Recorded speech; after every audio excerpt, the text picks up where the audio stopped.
I stared at the certified letter from First National Bank, my hands trembling as the words blurred through sudden tears. $568,000, a mortgage in default, my name typed clearly beneath a house address I'd never seen. The foreclosure notice felt like ice in my fingers. Me, Aurora Mitchell, a single mother who'd never owned anything bigger than my 12-year-old Honda, suddenly owed more than $500,000. My entire savings, every penny scraped together for Emma's college fund, wouldn't cover even the interest. This had to be some terrible mistake. The morning air bit at my face as I rushed into First National Bank, still wearing my pediatric nurse scrubs from the night shift. Mr. Peterson, the loan officer, had kind eyes that turned troubled as he pulled up my file on his computer screen. "Ms. Mitchell, according to our records, you took out this mortgage 14 months ago," he said, swiveling his monitor toward me. 5-bedroom colonial, 427 Maple Grove Drive. My blood froze. That was Madison's new address, the house my younger sister had been bragging about at every family gathering. The one she claimed her husband Jake had bought after his promotion at the tech startup. "That's my sister's house," I whispered, leaning forward to study the documents displayed on the screen. "I never signed these papers." Mr. Peterson clicked through several pages, each one making my stomach sink deeper. The signature looked almost like mine, but the A was too sharp, the M too cramped. I knew that slightly off handwriting. I'd seen it on birthday cards where Madison had signed my name from both of us when she forgot to buy her own gift. "These employment records show you working at Technova Solutions." He continued pulling up pay stubs I'd never seen. Annual salary of $120,000. I almost laughed at the absurdity. I'm a pediatric nurse at Children's Memorial. I make $62,000 a year and haven't changed jobs in 8 years. More clicks revealed bank statements from accounts I didn't recognize showing deposits and balances that made my head spin. Someone had crafted an entire alternate financial life using my identity. Every document had my social security number, my birth date, even my mother's maiden name listed as security verification. "Mr. Peterson, I need to know how the down payment was made," I managed to say through the tightness in my throat. He traced through the records, then paused, his expression growing more concerned. "A cashier's check for $113,000 drawn from an account belonging to Robert and Sarah Mitchell, my parents." The room seemed to tilt as he showed me the withdrawal slip. There, clear as day, was Madison's signature on the power of attorney document dated just 2 weeks before the mortgage closing. "She has power of attorney for your parents?" Mr. Peterson asked quietly. "For their medical decisions." I said, my voice hollow. "Dad had a minor stroke 2 years ago.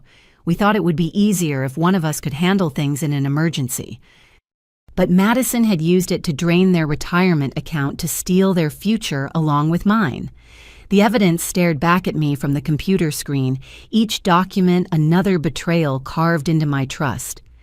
"Ms. Mitchell," Mr. Peterson said gently, "I think you need to contact law enforcement. This appears to be a clear case of identity theft and fraud." I nodded, unable to speak past the knot in my throat. 14 months.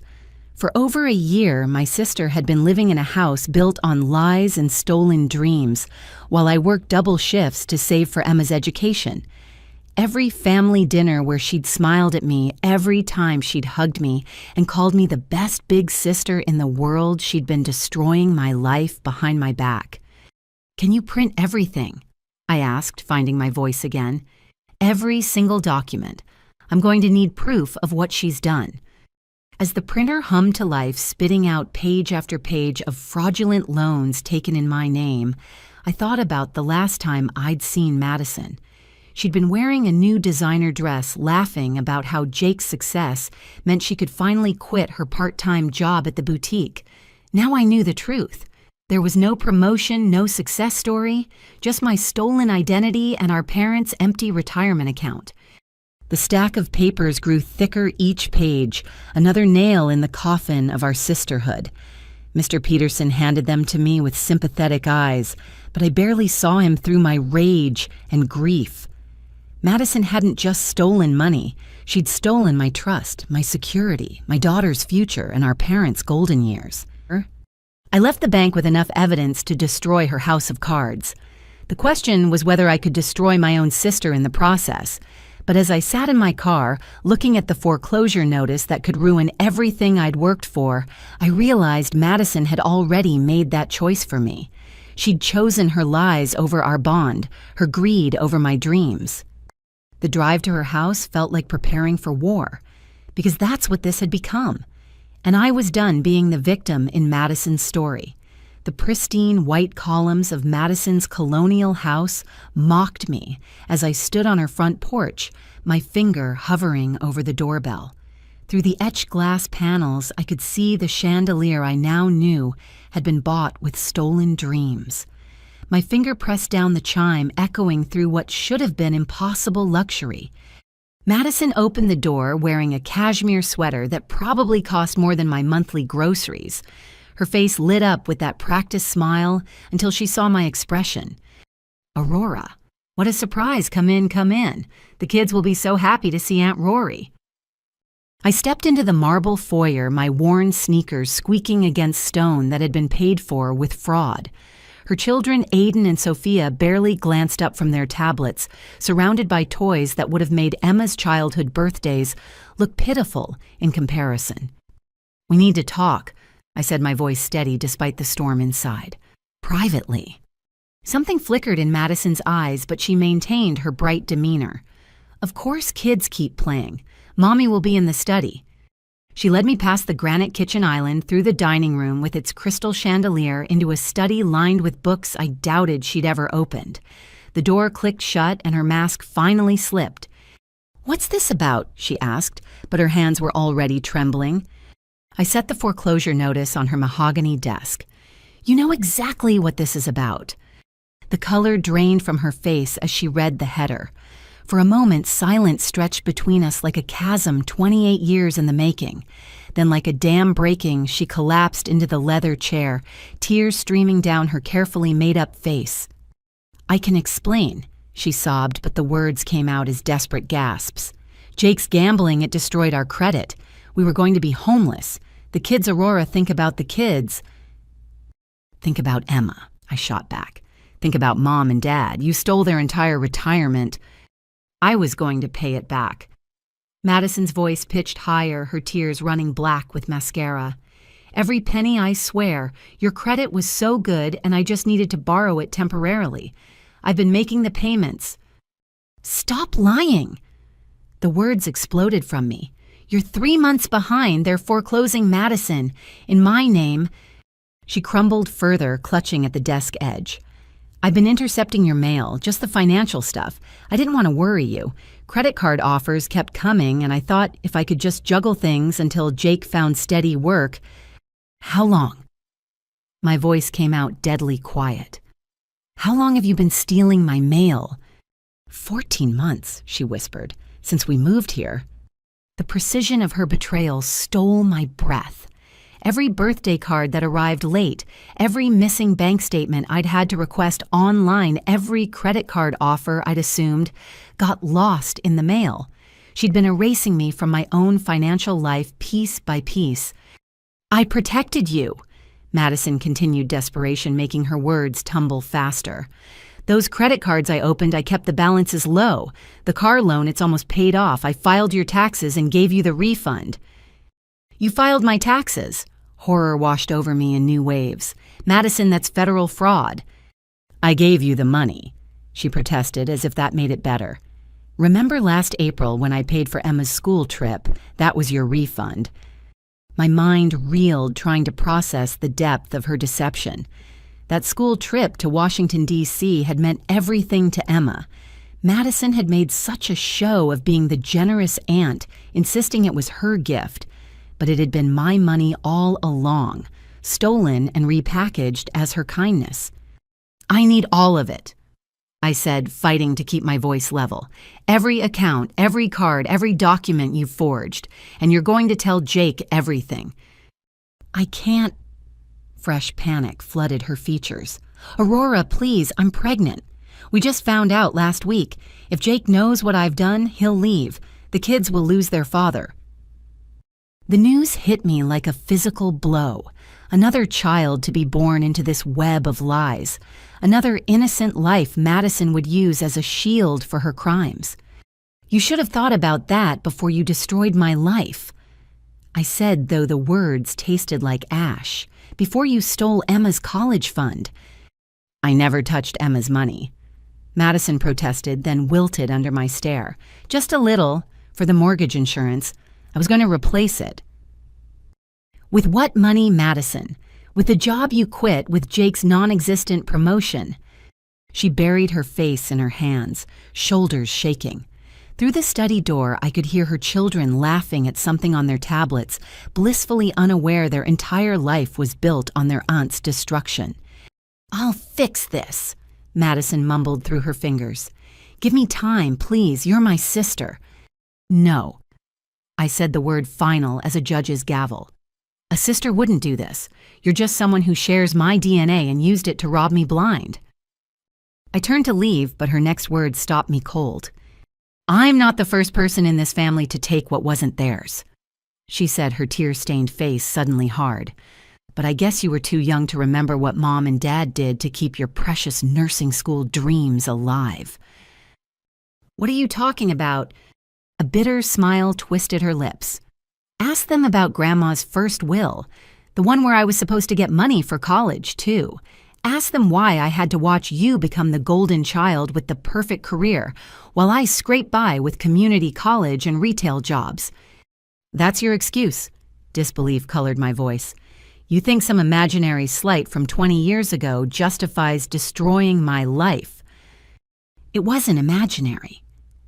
She stood swaying slightly, one hand pressed to her still flat stomach, in a gesture so calculated it made me sick. "But you wouldn't understand. Perfect Aurora with her perfect job and perfect daughter. You've never had to struggle like I have." I looked around the study at the house worth more than I'd make in a decade at her designer clothes and platinum wedding ring. "You're right. I've never had to struggle with felony charges, but you're about to." The color that had returned to her face fled again. "You wouldn't. Family doesn't do that to each other." "You already did," I said, opening the door. "The only difference is I'm being honest about it." Her children looked up as I passed, and Sophia waved with sticky fingers. "Bye, Aunt Rory." I managed to wave back my heartbreaking for these innocents who didn't know their world was built on quicksand. Behind me, Madison's sobs echoed through her stolen palace, but I didn't turn around. I couldn't afford sympathy, not when my own daughter's future hung in the balance.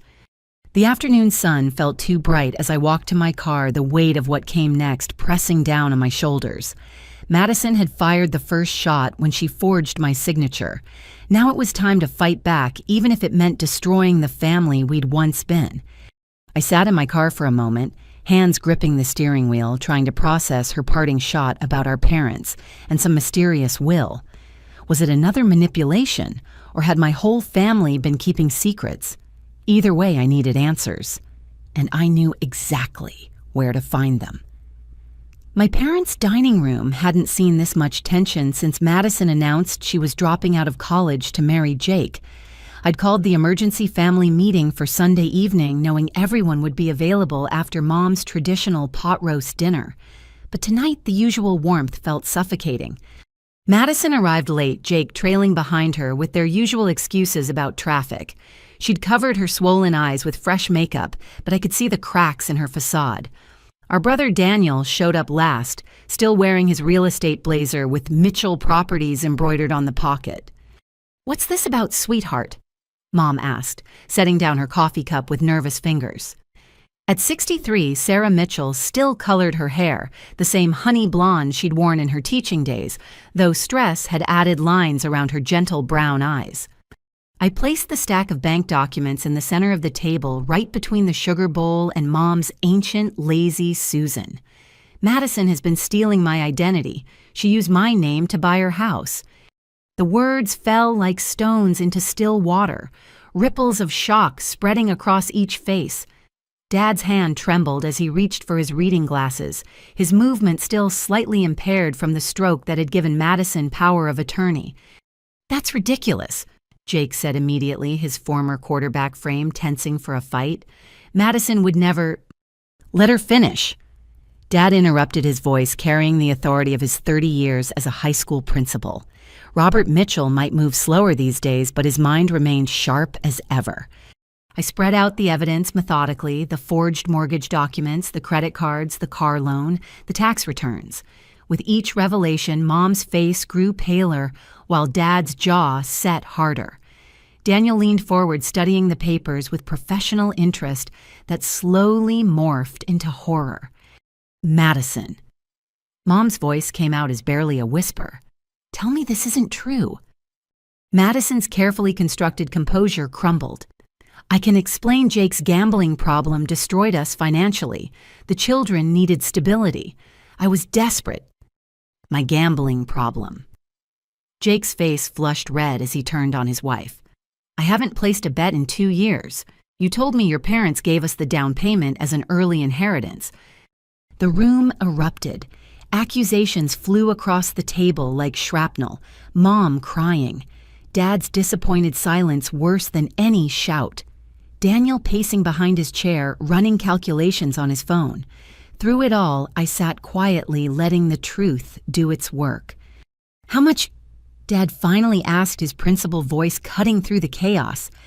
$850,000 in total fraud, I said, including the $113,000 she took from your retirement account. Mom's coffee cup shattered against the hardwood floor. "Our retirement, Madison, that was for your father's medical care, I was going to pay it back." Madison shrieked, mascara streaming. "Aurora has everything. The career, the perfect daughter, everyone's respect. I just needed help." "So you destroyed her life?"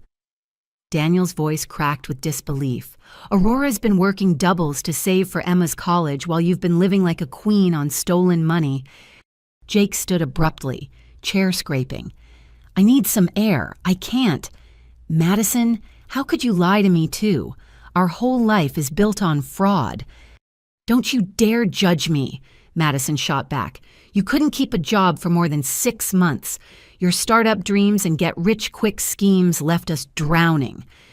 "Stop," I commanded, surprised by the strength in my own voice. "This isn't about Jake's employment history or anyone's hurt feelings. Madison committed multiple felonies, identity theft, wire fraud, tax evasion. I'm filing charges tomorrow." "You can't." Mom reached across the table, grasping for my hand. "She's your sister. Family doesn't do this to each other." I pulled away from her reach. "She already did it to me, Mom, and to you and Dad. Your retirement is gone." "We'll figure something out," Mom pleaded, ever the peacemaker. "Perhaps if we all contribute—" "With what money?" I asked. "The college fund Madison stole. The savings I don't have because I'm a single mother. Or maybe Daniel can mortgage one of his properties to pay for Madison's crimes." Daniel stopped pacing, his face pale. "Actually, about that—" He set down his phone with shaking hands. "I need to tell you all something." The room fell silent, all eyes turning to our brother. Daniel had always been the successful one, the golden boy who'd turned his real estate license into a thriving business. But now, he looked like a man approaching the gallows. "I helped her," he said quietly. "Not with the identity theft. I didn't know about that. But the mortgage. I connected Madison with a broker who's known for being flexible with documentation." Flexible. Dad's voice could have frozen water. "He doesn't ask too many questions if the down payment is solid," Daniel admitted. "I thought Madison was using her own credit, her own name. She told me you guys had gifted her the money and she just needed help navigating the application." "You knew?" I stared at my brother in disbelief. "You're a real estate professional and you didn't think to verify—" "I trusted my sister," Daniel shot back, "just like you did every time she intercepted your mail for over a year." "Don't you dare blame Aurora," Dad interjected, his principal voice sharp with authority. "She's the victim here." "We're all victims," Madison muttered, cradling her stomach. "Some of us were just victims earlier than others." What's that supposed to mean? I demanded. Madison laughed, bitter and broken. Tell her, Mom. Tell her about Grandma's original will. Tell her why I got community college while Aurora got the full university experience. Mom's sharp intake of breath told me everything.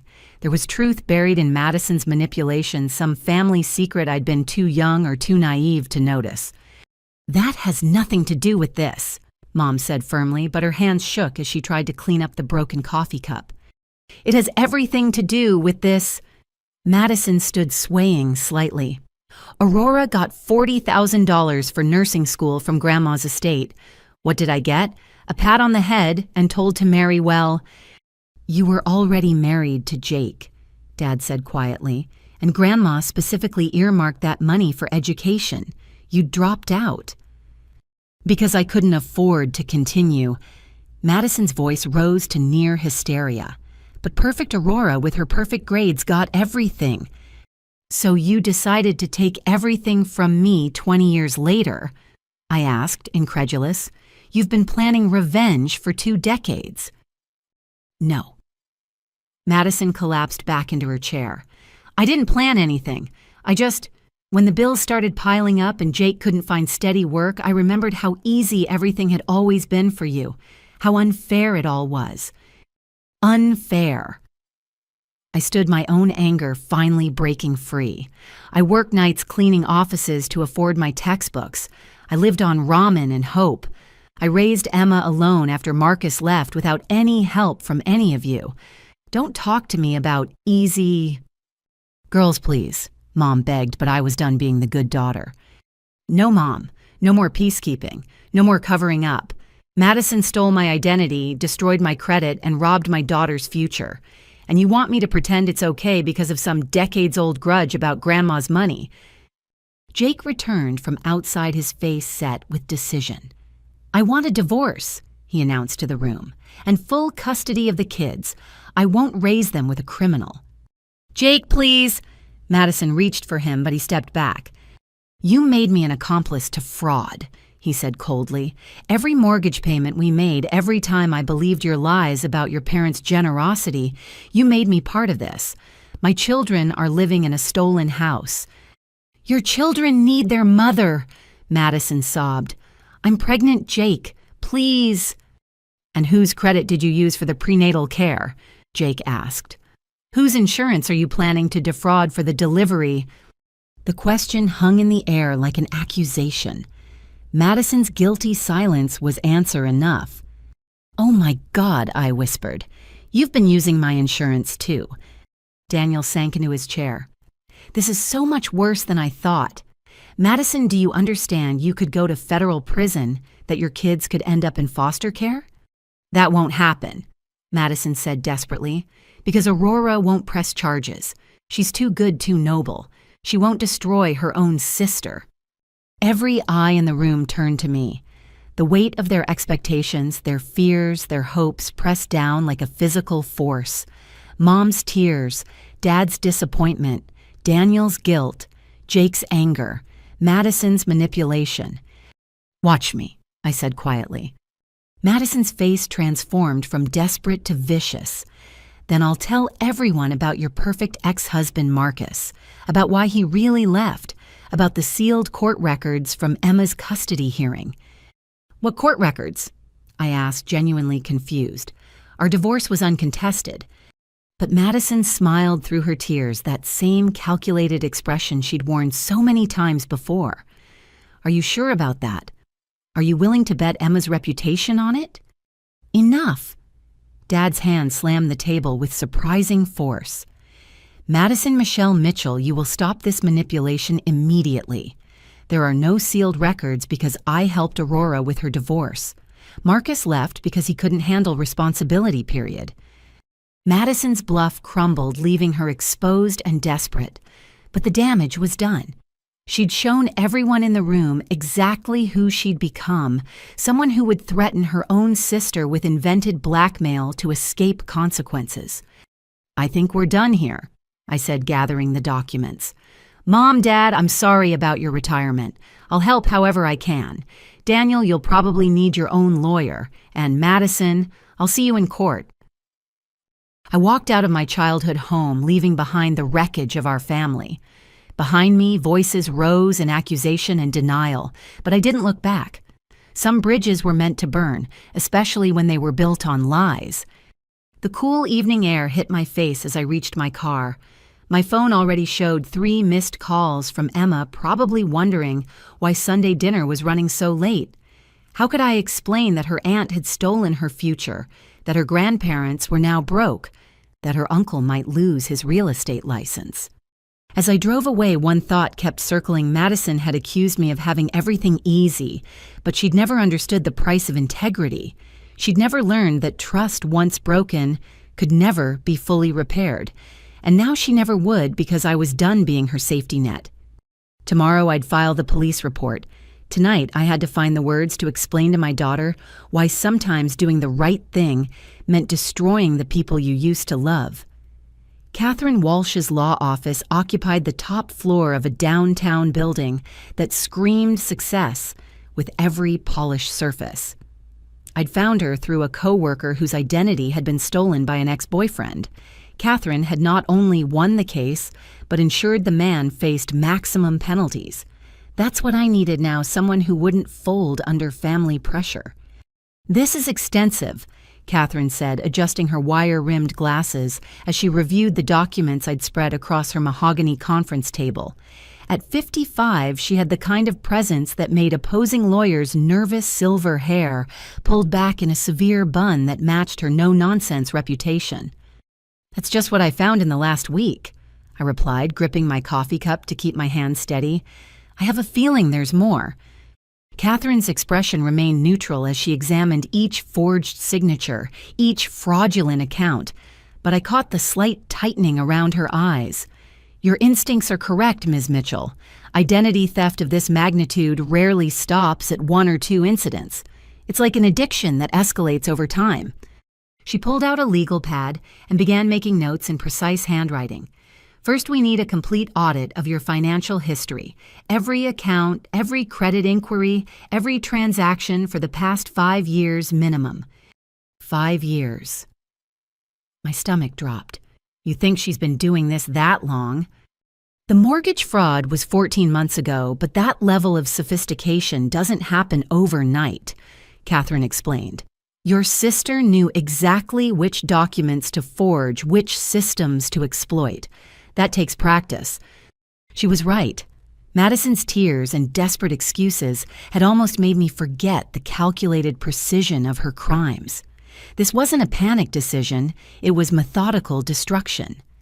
"I'll need you to sign several forms." Catherine continued sliding papers toward me. "Authorization for a forensic accountant power of attorney, for me to act on your behalf, and formal complaints for the credit bureaus." As I signed my name over and over, each signature felt like drawing a battle line. Catherine made calls to her investigator, a former IRS agent named William Chen, who specialized in financial fraud. Within an hour, he'd joined us in the conference room, laptop open and fingers flying across the keyboard. First flag. William announced, pulling up my credit report on his screen. 6 credit cards opened in your name over the past 3 years, not just the recent ones. They started with small limits, building your credit profile for the bigger fraud. 3 years. While I'd been working nights to afford Emma's braces, Madison had been playing long-term chess with my identity. "Total debt across all cards?" Catherine asked. $47,000, William replied. But here's where it gets interesting. The spending patterns show major purchases at electronics stores, jewelry boutiques, high-end furniture places, not typical identity theft behavior of cash advances and quick liquidation. She was building her life with my credit. I said, the full picture becoming clear. Every time she showed up with new jewelry or the kids had the latest gaming systems. "Funded by you," Catherine finished. "What about the car loan your sister mentioned?" William's search revealed a $40,000 loan for a BMW SUV taken out 18 months ago. The payments had been mostly regular, just enough to keep it from hitting my credit report as delinquent. She was managing multiple fraudulent accounts like a portfolio, William observed with professional interest. making minimum payments to keep everything afloat while maximizing the credit available. It's actually quite sophisticated for a retail worker. I interrupted, anger flashing. Because that's all anyone thought Madison was capable of. Catherine placed a calming hand on my arm. No one's making excuses for her, but this level of organization suggests she might have had help or instruction. Has your sister shown any sudden expertise in financial matters? I thought back over the past few years looking for signs I'd missed. She started doing the books for Jake's friend's auto shop about 4 years ago, said she was taking online accounting courses. We'll need to investigate that connection. Catherine made another note.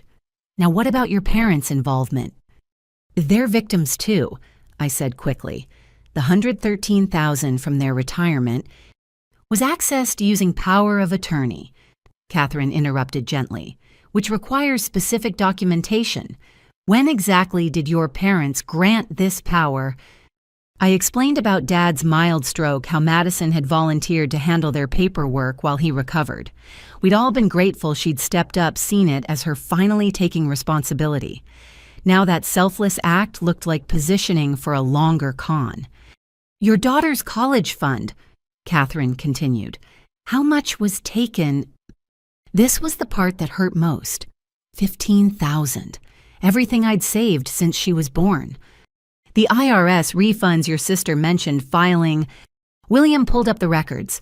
3 years of returns filed totaling approximately $12,000 in refunds, all deposited into an account not matching your known banks.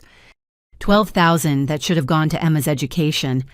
I said the betrayal fresh with each revelation. There's more, William said quietly. Your sister filed for several pandemic relief loans in your name. Small business assistance for a consulting firm that doesn't exist. My coffee cup slipped brown liquid spreading across the pristine table. Catherine smoothly moved the documents to safety while I stared at the screen showing loan amounts I couldn't process. How much? I whispered. $73,000 across various programs, William replied. All forgiven under PPP guidelines, so no repayment required. Pure profit for her. That's fraud against the federal government, Catherine said, her tone sharpening. This just became a federal case. Your sister isn't just facing state identity theft charges anymore. The room spun slightly as the full scope hit me. Madison hadn't just stolen my identity. She'd weaponized it against every system designed to help people in genuine need. But wait, I said, a new horror dawning. If she filed tax returns in my name, what about my actual returns? William's fingers flew over the keyboard, his expression darkening. You haven't filed in 3 years according to IRS records, but these returns show income from multiple sources, including your nursing salary. I file every year through the hospital's tax service, I protested. I have copies, which she intercepted and destroyed, Catherine concluded, then filed her own versions to maximize refunds. The IRS has no record of your legitimate returns. So I'm in trouble with the IRS too, panic edged my voice. No, Catherine said firmly. You're a victim of identity theft. We'll file the proper forms, submit your legitimate returns, and ensure the IRS understands what happened. But this is why we needed professionals involved. A knock on the door interrupted us. Catherine's assistant entered with a manila folder. Ms. Walsh, the initial background check you requested. Catherine scanned the contents, her poker face finally cracking. Aurora, were you aware your grandmother had significant assets when she passed? Just the education money she left me, I said. $40,000 for nursing school. According to these probate records, your grandmother's estate was valued at over $300,000.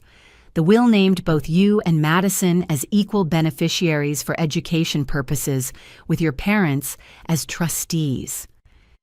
The floor seemed to drop beneath me. Equal beneficiaries.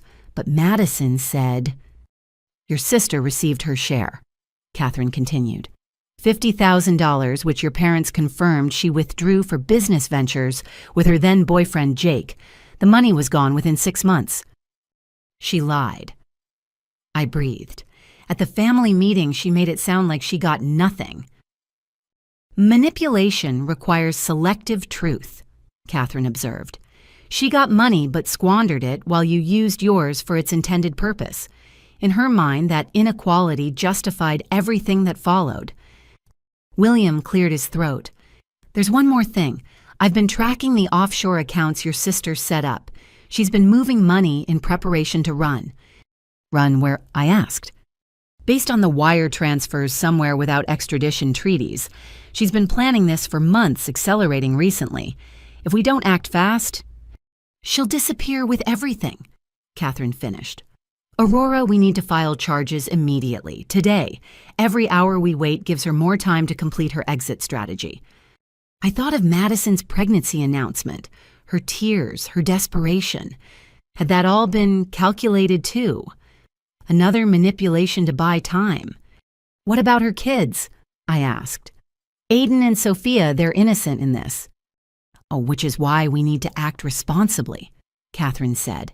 If their mother flees the country, those children lose everything. If she faces justice here, at least they have a chance at stability. She was right. Protecting Madison meant enabling her to inflict more damage, possibly abandoning her children entirely. The sister I'd grown up with was gone, replaced by someone who saw family as marks to exploit. There's evidence of another victim, William added quietly. Searches showing your grandmother's accounts being accessed after her death. Different banks, but similar patterns. Madison did this to Grandma, too.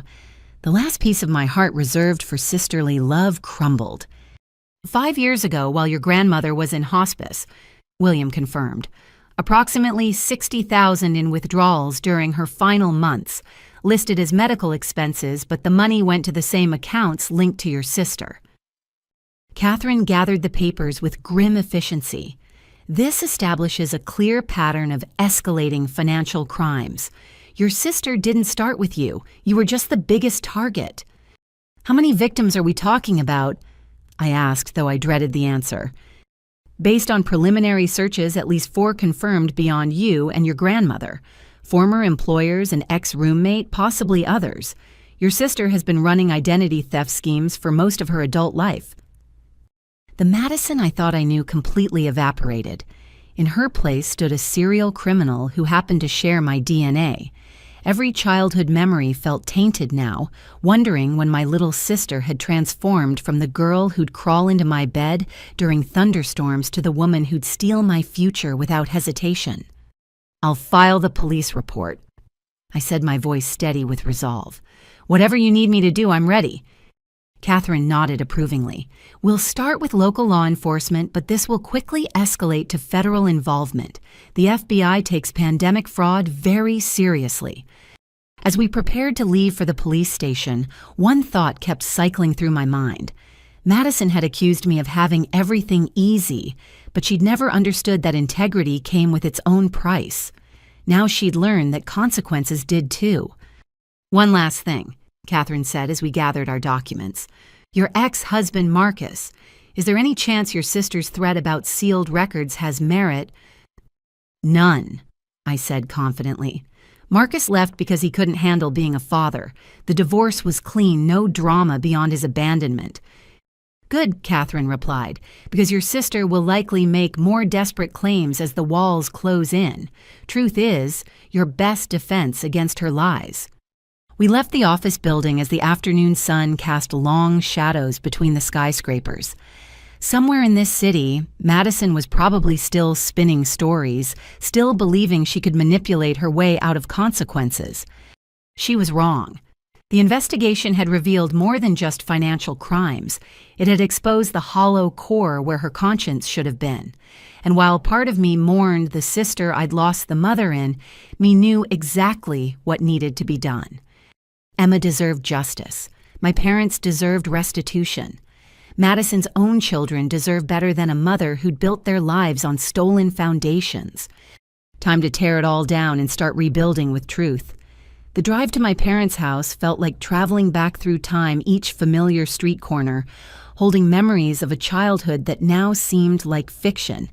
Madison and I catching fireflies in the Hendersons' yard, racing our bikes to the corner store for ice cream, promises to always protect each other whispered during sleepovers, all of it built on foundations I'd never thought to question. I found my parents in their living room, the afternoon light casting shadows across furniture they'd owned since before I was born. The same floral couch where Madison and I had watched Saturday morning cartoons, the coffee table where we'd played countless board games. Now it held bankruptcy paperwork and past due notices. "We need to talk about Grandma," I said without preamble. Mom's hand fluttered to her throat, a tell I recognized from every time she'd been caught keeping secrets. Dad set down his reading glasses with the deliberate movement of someone buying time to think. Catherine Walsh found the probate records. I continued settling into the armchair across from them. Madison got $50,000, the same amount I received. She lied at the family meeting. "It's complicated," Mom began, but I cut her off. "No, it's not. It's actually very simple. Madison got money for education and blew it on Jake's schemes. Then she played victim for 20 years while plotting to destroy me." "She was young," Dad said quietly. 19 and in love. Jake convinced her they could flip houses with that money. When it all fell apart, she was too proud to admit her mistake. "So you covered for her." The accusation hung between us. Let her paint herself as the neglected daughter while I worked myself to exhaustion. Mom's tears started then, the same tears that had always ended difficult conversations. But I was done being manipulated by Mitchell Women's Waterworks. "Did you know about Grandma's accounts?" I pressed. "The $60,000 Madison stole while Grandma was dying?" The silence stretched until it snapped like overtaxed elastic. Dad's shoulders sagged as Mom's tears became sobs. "We suspected," Dad finally admitted. "After the funeral, when we were settling the estate, there were discrepancies, withdrawals that didn't match the hospice bills. But Madison was pregnant with Aiden struggling financially, and we thought, you thought it was better to enable a thief than face the truth." I finished. "She's our daughter," Mom's voice cracked. "You don't understand Aurora. You've always been so strong, so capable. Madison needed more help." "Help." I stood, anger propelling me to pace. "You call covering up federal crimes help? She didn't just steal from Grandma or me. There are other victims. Employers, roommates, anyone who trusted her enough to let their guard down." "We didn't know it had gone that far," Dad said, rubbing his temples. "We thought if we helped her get stable, she'd stop. Instead, you gave her power of attorney," I pointed out. "Access to everything you'd saved for retirement. How much is really gone?" They exchanged a look that told me everything. "All of it," Mom whispered. $173,000. She said she was investing it for us getting better returns than our savings account. "When?" "Over the last 2 years," Dad admitted. "Small amounts at first, then larger withdrawals. She showed us fake statements, kept us believing the money was growing." The cruelty of it stole my breath. Our parents who'd lived frugally their entire lives, who'd saved every penny to avoid being burdens in their old age, were now facing poverty because of their youngest daughter's greed. "What about the house?" I asked, noting the mortgage statements on the table. "We refinanced last year," Mom said. "Madison said interest rates were low, that we could save money monthly, but she pocketed the cash-out amount, $40,000. So you're in debt on a house you'd owned free and clear for a decade." The scope of Madison's betrayal kept expanding. "Mom, Dad, she's destroyed you financially. You'll have to work until you die." "We know," Dad said simply. "But what choice did we have turn our daughter over to the police?" "Yes." The word exploded from me. "That's exactly what you should have done 5 years ago when you first suspected.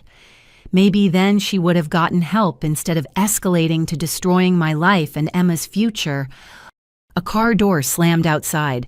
Through the window, I saw Emma getting out of her best friend Taylor's mom's car home from school. I'd have to explain everything soon. Find words to tell my daughter why her college fund had vanished, why her family was imploding. "Don't tell Emma yet," Mom pleaded correctly, reading my expression. More secrets. I laughed bitterly. That's your solution. Hide the truth until it explodes. Emma burst through the door, backpack swinging still in her school uniform from St. Mary's. Grand Gramps, Mom, what are you doing here? Just visiting. I managed, forcing normalcy into my voice. How was school?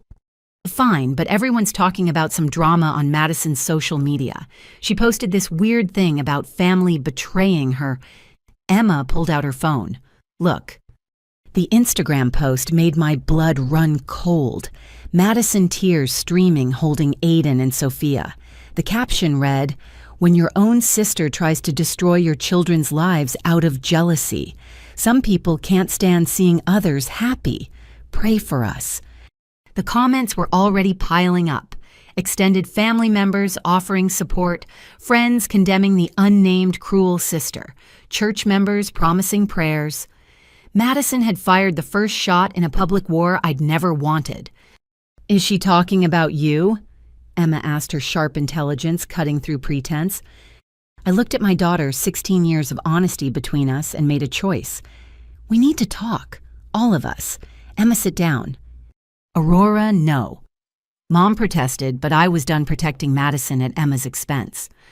Your Aunt Madison has been stealing from us, I said simply. From all of us. She used my name to take out loans, stole your college fund, and emptied your grandparents' retirement accounts. Emma's face cycled through confusion, disbelief, and finally anger. My college fund, the one you've been saving since I was a baby? $15,000, I confirmed, plus more through fraudulent tax returns she filed in my name. That's why you've been working so many double shifts, Emma said slowly, pieces clicking together. You were trying to replace it without worrying me. My brilliant girl. Even now she thought of others first. We'll figure it out, I promised. Scholarships, loans, whatever it takes. You're going to college. With what credit? Emma asked, proving she'd inherited more than just my eye color. If Aunt Madison destroyed your credit, how will you co-sign loans? The question I'd been avoiding. We'll find a way. This is insane. Emma stood pacing like I had. She's posting lies about you while living in a house bought with your name, and everyone's just okay with this. Not everyone, I said. I've hired a lawyer. We're pressing charges. Good. Emma's vehemence surprised everyone. I'm tired of watching you sacrifice everything while she plays victim. Remember last Christmas when she gave me that designer purse? Was that bought with stolen money, too? I nodded, and Emma pulled out her phone with decisive movements. Then I'm selling it. Every gift she's given me. I don't want anything paid for with theft. Emma, sweetheart. Mom reached for her granddaughter, but Emma stepped back. No, Gran. You don't get to make excuses for her anymore. She stole my future. She stole your retirement. She's trying to steal Mom's reputation. When does it stop? When we stop protecting her, I said, proud of my daughter's strength. When we let her face consequences. Emma turned her phone toward us. She's going live on Instagram. This should be good. Madison's tear-stained face filled the screen. She sat in her stolen luxury kitchen tissue box, strategically placed wedding ring, catching the light as she dabbed her eyes. Family is supposed to support each other. She began voice hitching. But sometimes jealousy runs so deep it poisons everything. My own sister, who I've loved my whole life, is trying to destroy me because she can't stand seeing me happy. The comments flooded in hearts and support from people who had no idea they were watching a criminal performance. Madison continued spinning her tale, each word carefully crafted to paint me as the villain.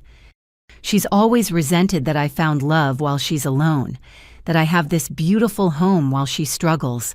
Now she's making up horrible lies trying to take everything from my babies. Turn it off, I said, but Emma was already typing. What are you doing? Setting the record straight, Emma replied, fingers flying. If she wants to go public, let's go public. Before I could stop her, Emma posted, interesting story from someone who stole my college fund and my mom's identity. Can't wait for the FBI to watch this confession. The live stream stuttered as Madison read the comment. Her face flushed, the tears stopping as anger flashed across her features. but she recovered quickly, too quickly. "See how they attack me," she said to her audience, "even turning my niece against me with lies. This is what I'm dealing with. A sister so consumed by bitterness she'd use her own daughter as a weapon." My phone rang. Catherine Walsh. "Are you watching this?" my lawyer asked without preamble. "Unfortunately." "Good, she's digging her own grave. Document everything. The FBI loves when suspects confess publicly." Small comfort as I watched my extended family choose sides in Madison's comments. Cousins I'd grown up with calling me heartless. Aunts questioning how I could do this to a pregnant woman. Uncle Jeffrey, who'd borrowed money from me last year, suddenly Team Madison. "Mom, I'm sorry," Emma said quietly, seeing my face. "I shouldn't have engaged." "No," I said firmly. "You stood up for truth. That's never wrong." "But now everyone hates you." Emma's voice broke. "And it's all lies. Anyone who believes her without hearing my side isn't worth keeping." I said, though each lost relationship stung. Truth has a way of surfacing. "How can you be so calm?" Dad asked. "She's destroying your reputation." "Because I have proof," I replied. "She has tears and manipulation. Let's see which holds up in court." Madison ended her live stream with a plea for prayers and a GoFundMe link for legal expenses. The audacity of it begging for money while sitting in a kitchen funded by identity theft, wearing jewelry bought with my credit. "I should go," I said, exhausted by the emotional warfare. "Emma, get your homework. We're leaving." "Aurora," Mom called as we headed for the door. "She's still our daughter, still your sister." "No," I said with finality. "My sister died the day she decided my identity was worth less than her comfort. That woman on Instagram, she's just a criminal who happens to share our DNA." Emma and I drove home in silence, both processing the apocalypse of our family structure. As we pulled into our modest apartment complex, so different from Madison's stolen palace, Emma finally spoke. "Mom, I know this is horrible, but I'm proud of you for not backing down, for fighting back." "Even though it's costing us everything?" I asked. "Especially then," Emma said firmly. "Madison counted on you being too good to fight dirty, but standing up to criminals isn't dirty, it's necessary." My 16-year-old daughter already wiser than the adults who'd enabled Madison for years. Maybe we'd lost my college savings for her, but Emma had something worth more integrity and the courage to defend it. Inside our apartment, I helped Emma with her calculus homework while fielding texts from family members who'd seen the Instagram drama. Some supported me, others condemned, most wanted more information before choosing sides. I ignored them all. The court of public opinion mattered less than actual court, where evidence trumped tears. That night, as Emma slept, I sat at our small kitchen table reviewing the forensic accountant's report.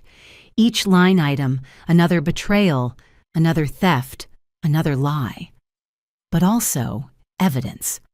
Proof that would stand up when Madison's tears dried and the truth demanded its due. Tomorrow, I'd file the police report that would begin the end of Madison's charade. Tonight, I mourned the family we'd lost and prepared for the war my sister had started. She'd fired the first shot with her social media campaign. She had no idea what was coming next. The Riverside Police Department's Financial Crimes Division occupied a bland government building that smelled of burnt coffee and industrial disinfectant. I sat across from Detective James Morrison, a man whose weary eyes suggested he'd seen every possible variation of human greed. "Ms. Mitchell," he said, reviewing the stack of evidence Catherine Walsh and I had assembled. "This is one of the most comprehensive identity theft cases I've encountered. Your documentation is exemplary." My lawyer insisted on thoroughness. I replied, watching him examine each forged signature with a magnifying glass. "Smart lawyer." Detective Morrison made notes on his tablet. "Most victims come in with fragments. You've brought a federal case." He was in his 50s with silver threading through dark hair and the kind of patient demeanor that probably served him well interviewing criminals. As he worked through the documents, occasionally asking clarifying questions, I felt the machinery of justice finally grinding into motion. The mortgage fraud alone is serious, he explained. But combined with the pandemic loan fraud, we're looking at federal charges. I'll be coordinating with the FBI's white-collar crime unit. A knock interrupted us. A younger officer entered with printed screenshots. "Detective, you need to see this. The suspect is actively fundraising online." Detective Morrison's expression hardened as he reviewed Madison's GoFundMe page. Help a mother of 3 fight false accusations had already raised $8,000 in 2 days. "She's claiming you're trying to steal her children," he noted, "using the donations for legal defense. This could constitute fraud if she knows the accusations are true."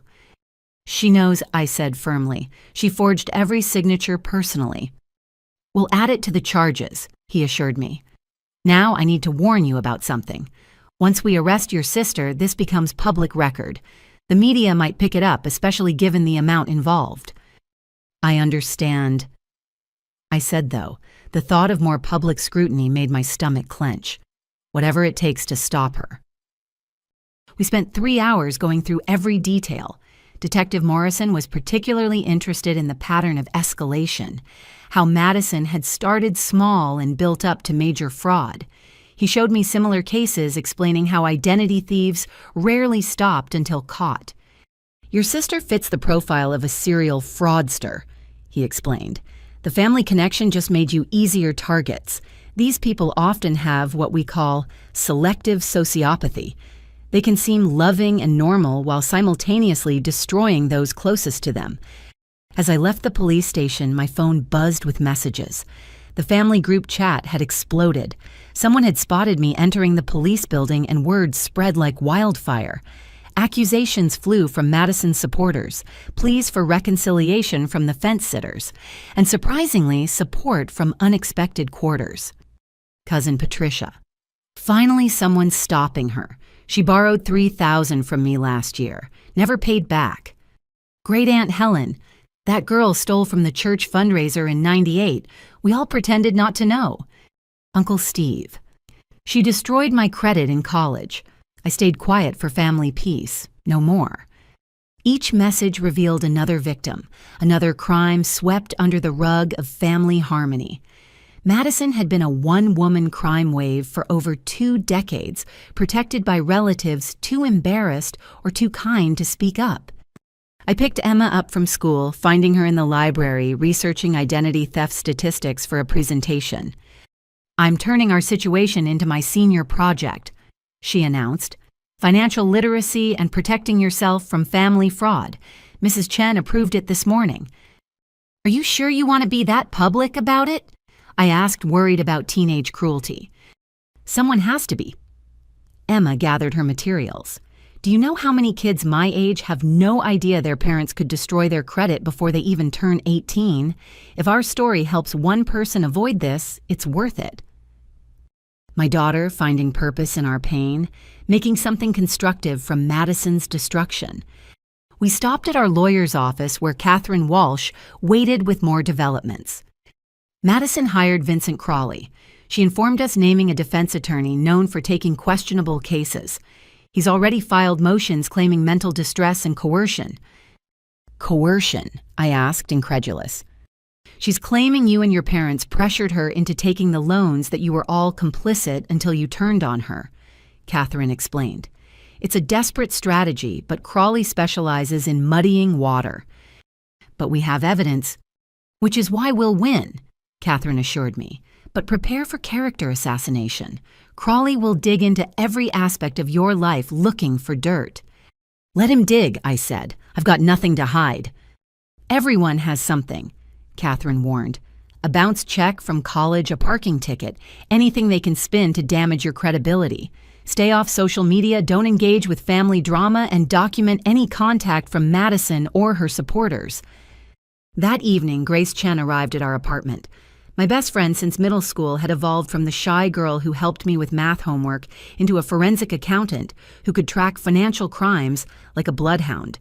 She'd volunteered her expertise, pro bono, horrified by Madison's betrayal. "I found 3 more victims," Grace announced, setting up her laptop on our kitchen table.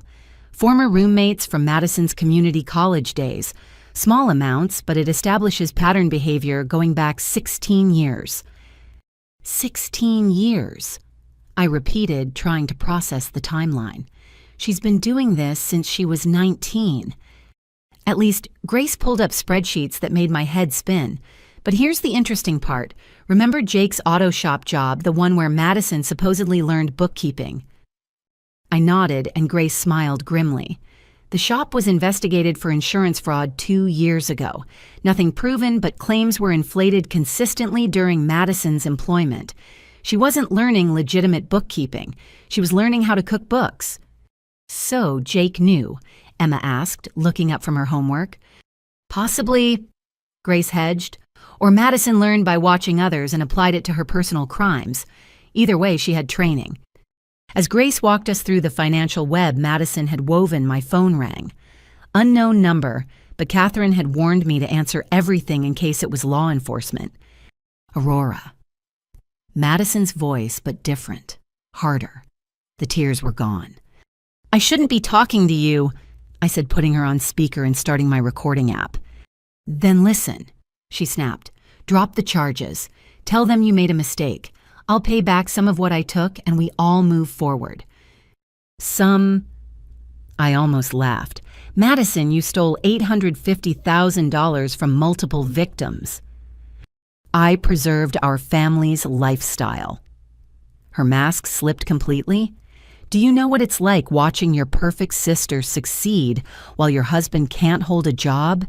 Seeing your parents fawn over Aurora, the nurse, while treating you like a failure? So you decided to become an actual criminal. I decided to level the playing field.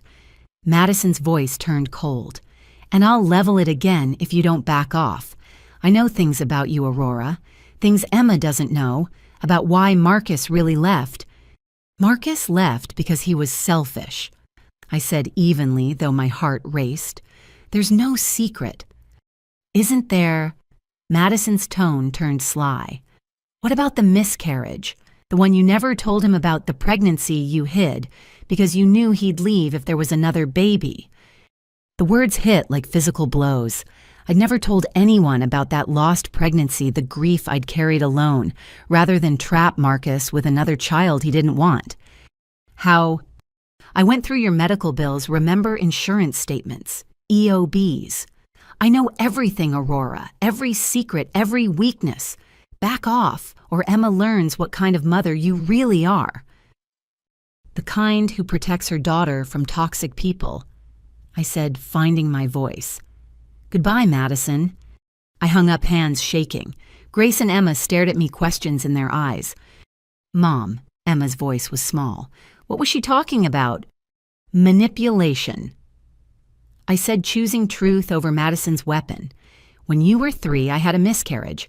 I never told your father because our marriage was already failing and I didn't want to use a pregnancy to save it. Madison thinks she can hurt me with that, but secrets only have power in darkness. Emma absorbed this, then crossed to hug me. You protected me even then, made the hard choice alone. Madison could never understand that kind of love. Grace saved the recording, adding it to our evidence. She just threatened witness tampering and extortion.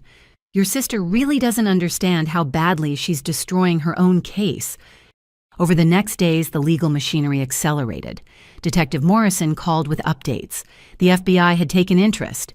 Madison's assets were being frozen by court order. Her fundraising page was under investigation. The house of cards was collapsing. But Madison fought with cornered animal desperation. She hired a publicist to manage her image, gave interviews to local bloggers about being victimized by a jealous sister, posted constant updates about her children's suffering, her pregnancy complications from stress, her husband's job loss due to the scandal. Each post was calculated for maximum sympathy, minimum truth. But for every supporter, she gained another victim, emerged from silence.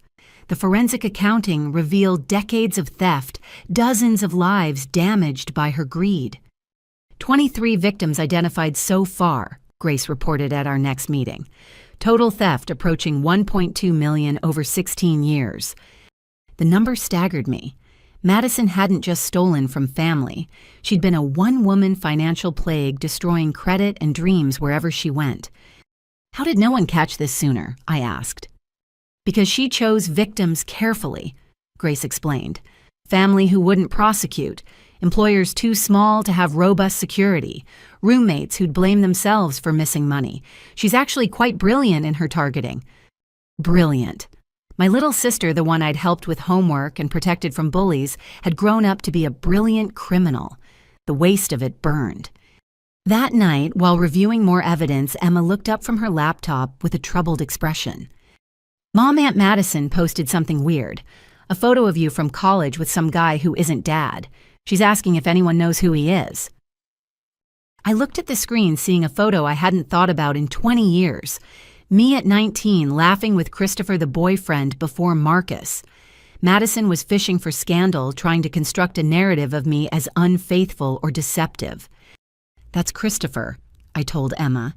We dated sophomore year 2 years before I met your father. Madison's trying to create a story that doesn't exist.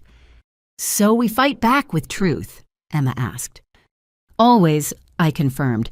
Truth is the only weapon worth wielding. But Madison had more ammunition.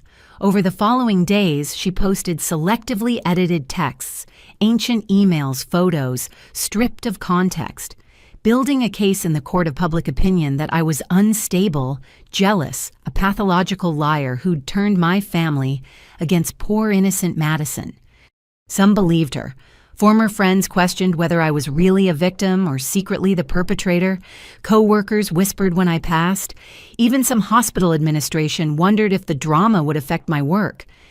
Through it all, Catherine Walsh remained steady. This is desperation. She's throwing everything at the wall, hoping something sticks. But courts care about evidence, not social media narratives. The evidence was damning. Every forged document, every fraudulent transaction, every victim statement built an insurmountable case. Madison could spin stories forever, but she couldn't spin away her own signature on stolen documents. The prosecutor is ready to file charges, Catherine informed me during a late-night strategy session. 27 federal counts, 18 state counts. She's looking at 30 years if convicted on all charges. 30 years. My sister would be in her 70s when released. Her children would be adults who barely remembered her. The baby she carried would know her only through prison visits. Are you having second thoughts? Catherine asked, reading my expression. No, I said firmly, just mourning what could have been if she'd chosen differently. Criminals always have choices, Catherine reminded me. Madison chose to steal rather than work, chose to lie rather than struggle, chose to destroy rather than build. These are the consequences of those choices. As we prepared for the coming legal storm, I thought about the family dinners we'd never have again, the holidays forever fractured, the cousins choosing sides, the parents broken by their youngest daughter's betrayal. But I also thought about Emma's future restored by justice, other victims getting restitution, future targets protected from Madison's schemes. Sometimes love meant letting someone face consequences. Sometimes protection meant stepping aside and letting justice work. Tomorrow Madison would be arrested. Tonight I sat with Emma as she worked on her senior project presentation, turning our tragedy into education for others. I'm calling it When Family Fails Protecting Yourself from Financial Predators, she announced. Perfect title, I said, proud of her strength. I'm going to include resources for victims, Emma continued. Support groups, legal aid, credit repair services. If Madison's crimes can help prevent others, maybe something good comes from this. Something good from ashes, trust from betrayal's ruins, justice from family's wreckage. It wasn't the story I'd wanted to write with my life, but it was the truth. And truth, unlike Madison's elaborate fictions, would stand. Grace Chen transformed our small dining table into a war room. Color-coded folders spread across every surface, each one containing another piece of Madison's fraudulent puzzle. Her laptop hummed with spreadsheets while my phone buzzed constantly with updates from Catherine Walsh and Detective Morrison. This is remarkable, Grace muttered, cross-referencing bank statements. Your sister created 17 different email addresses to manage her schemes, each one linked to different aspects of the fraud. She compartmentalized like a professional criminal. I studied the web of deception mapped out before us. Lines connecting fake employers to fraudulent tax returns, phantom businesses to pandemic loans, forged signatures to devastating consequences. Madison hadn't just stolen my identity, she'd built an entire criminal enterprise around it. Look at this. Grace pointed to a series of transactions. She was careful to keep individual thefts under $10,000 to avoid federal reporting requirements. But here she got greedy. The mortgage broker pattern. And that's what exposed everything, I realized. If she'd stayed small, she might have continued indefinitely. Criminal escalation, Grace explained. They always push boundaries until they break. Your sister thought she'd perfected the system. Emma arrived home from school immediately joining our investigation. She'd become invested in understanding every detail, channeling her anger into methodical research. I found something, she announced, pulling out printed screenshots. Madison's been running similar schemes on Facebook Marketplace, selling items she doesn't own, taking deposits, then blocking buyers. How did you find this? I asked, concerned about her involvement. Created a fake profile and joined local selling groups, Emma admitted. Found 12 complaints about someone matching Madison's description. Different names, but same pattern. Grace added the information to our growing database. Petty fraud compared to the identity theft, but it establishes behavior patterns. Prosecutors love patterns. My phone rang. Catherine Walsh, her usually calm voice tinged with excitement. Aurora, we just received security footage from 5 banks. Madison conducting transactions while you were proven to be at work. Visual evidence of her impersonating you. She went to banks in person. I couldn't hide my shock.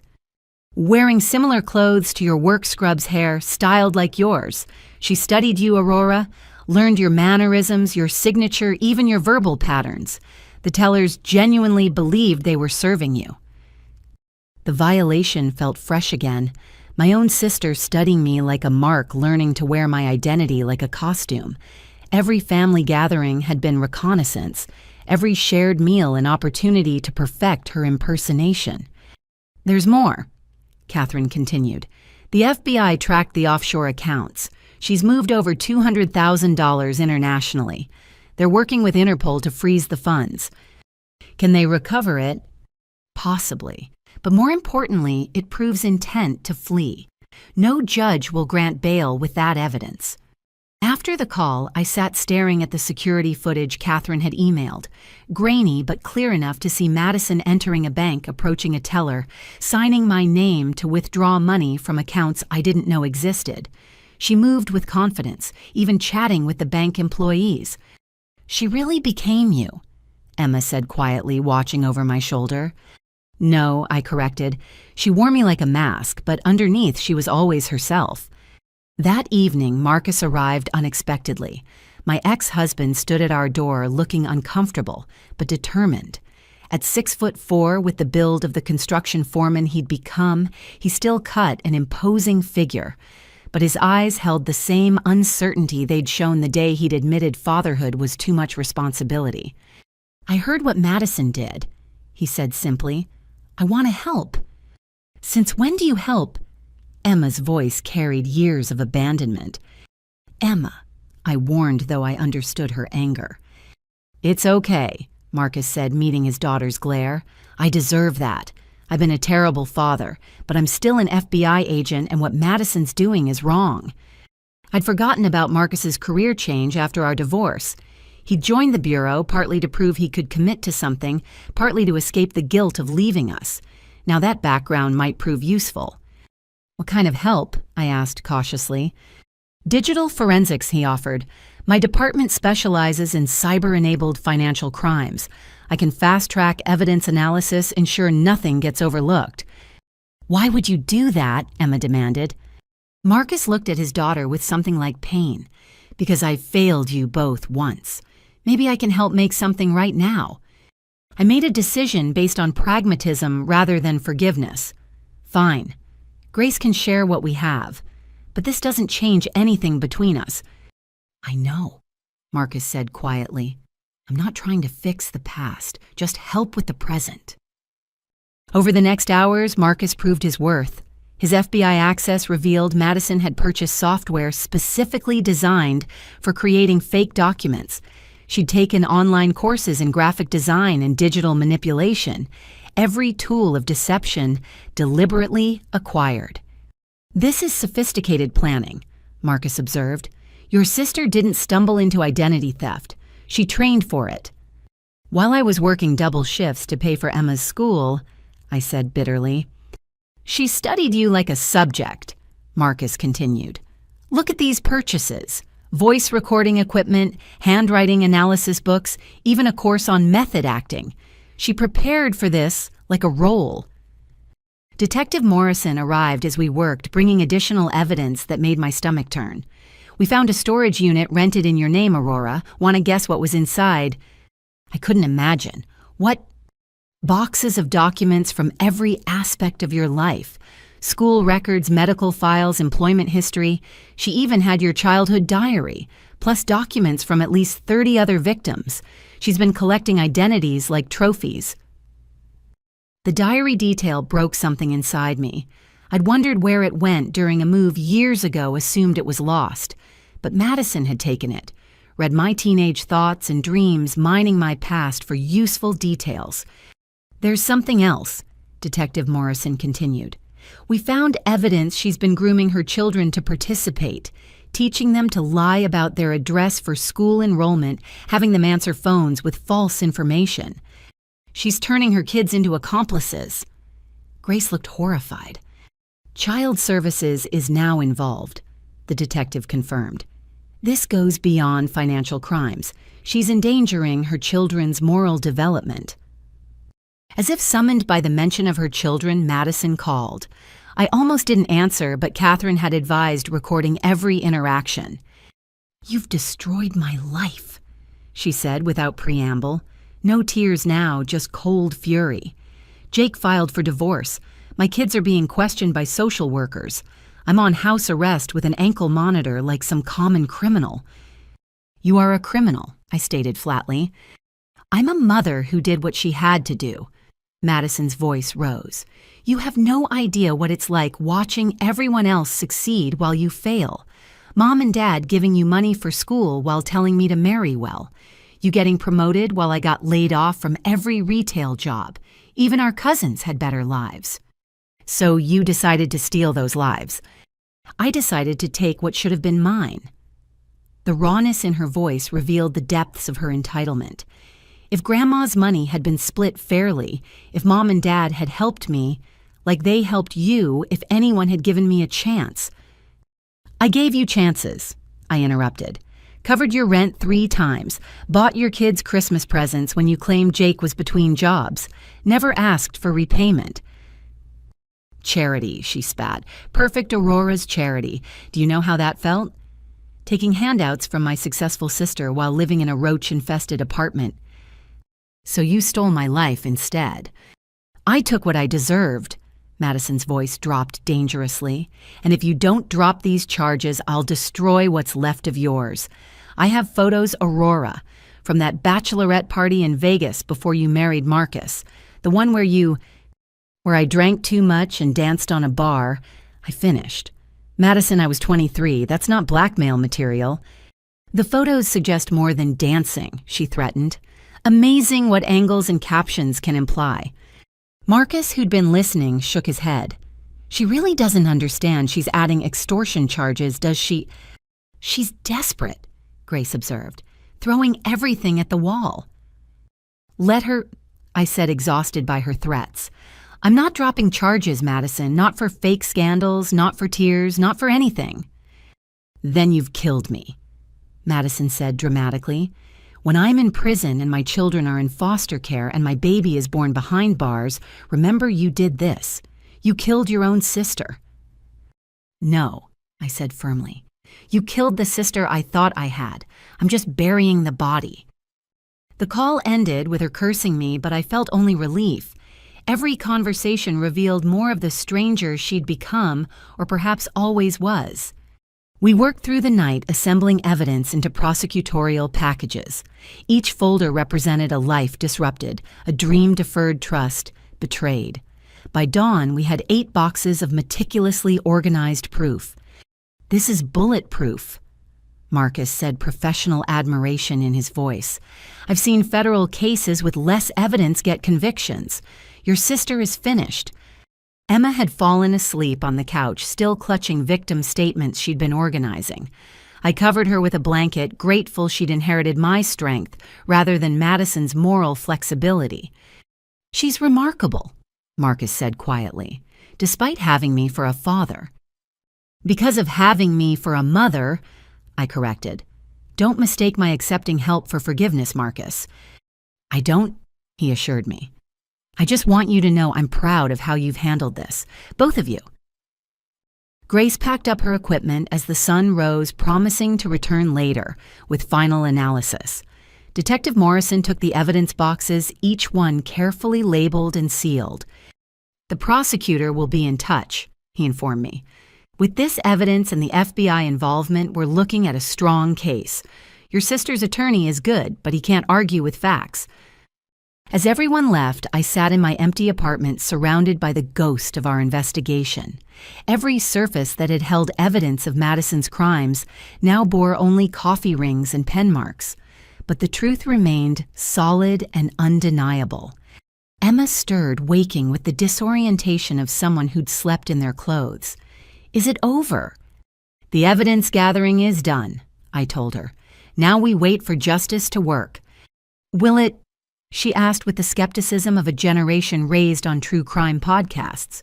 "Or will Aunt Madison find another way to manipulate the system?" "Not this time," I said with certainty. "She's out of moves, out of masks, out of other people's lives to steal. All that's left is accountability." Emma nodded, then surprised me with a hug. "I'm proud of you, Mom, for not backing down, for protecting others from her, for choosing truth even when it cost us everything." "We haven't lost everything," I reminded her. "We still have integrity. We still have each other. We still have a future Madison can't steal. And we have 8 boxes of evidence that she tried," Emma added with grim satisfaction. As we prepared for the day ahead, I thought about the security footage of Madison impersonating me. She'd studied my walk, my gestures, my smile, but she'd never understood what actually made me who I was. The willingness to work double shifts for my daughter's future. The ability to forgive Marcus enough to accept his help. The strength to stand up to family when they crossed moral lines. Madison could steal my signature, my credit, even my financial identity, but she could never steal my character. And in the end, that's what would save me and doom her. The evidence was complete. The trap was set.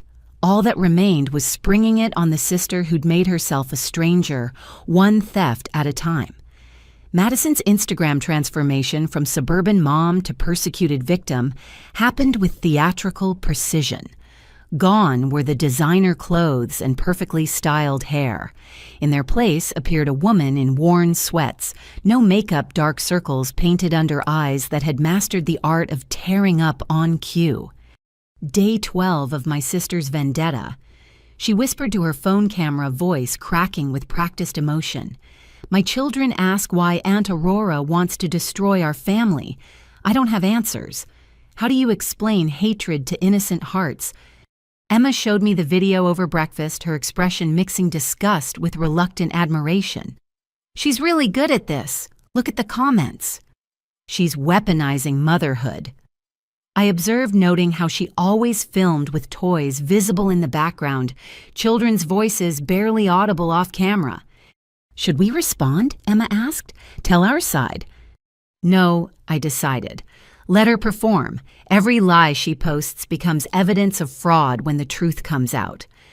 But Madison's campaign intensified beyond social media. That afternoon, arriving for my shift at Children's Memorial, I found protesters outside the employee entrance. 5 women holding signs, "Aurora Mitchell destroys families," and "Nurses should heal, not hurt." "There she is," one shouted, pointing at me.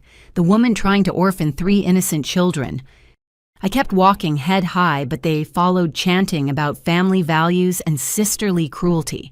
Security eventually dispersed them, but the damage was done. Several colleagues witnessed the scene, and whispers followed me through the pediatric ward. "Don't let it get to you," said Dr. Patricia Holbrook, my supervisor. "Anyone who knows you understands this is nonsense." But did they? I caught nurses glancing at me differently, heard conversations halt when I entered break rooms. Madison's poison was spreading through my professional life. That evening, local news picked up the story. Family feud turns legal sister accuses nurse of identity theft. The segment featured Madison crying prettily, holding Sophia while Aiden clutched her leg.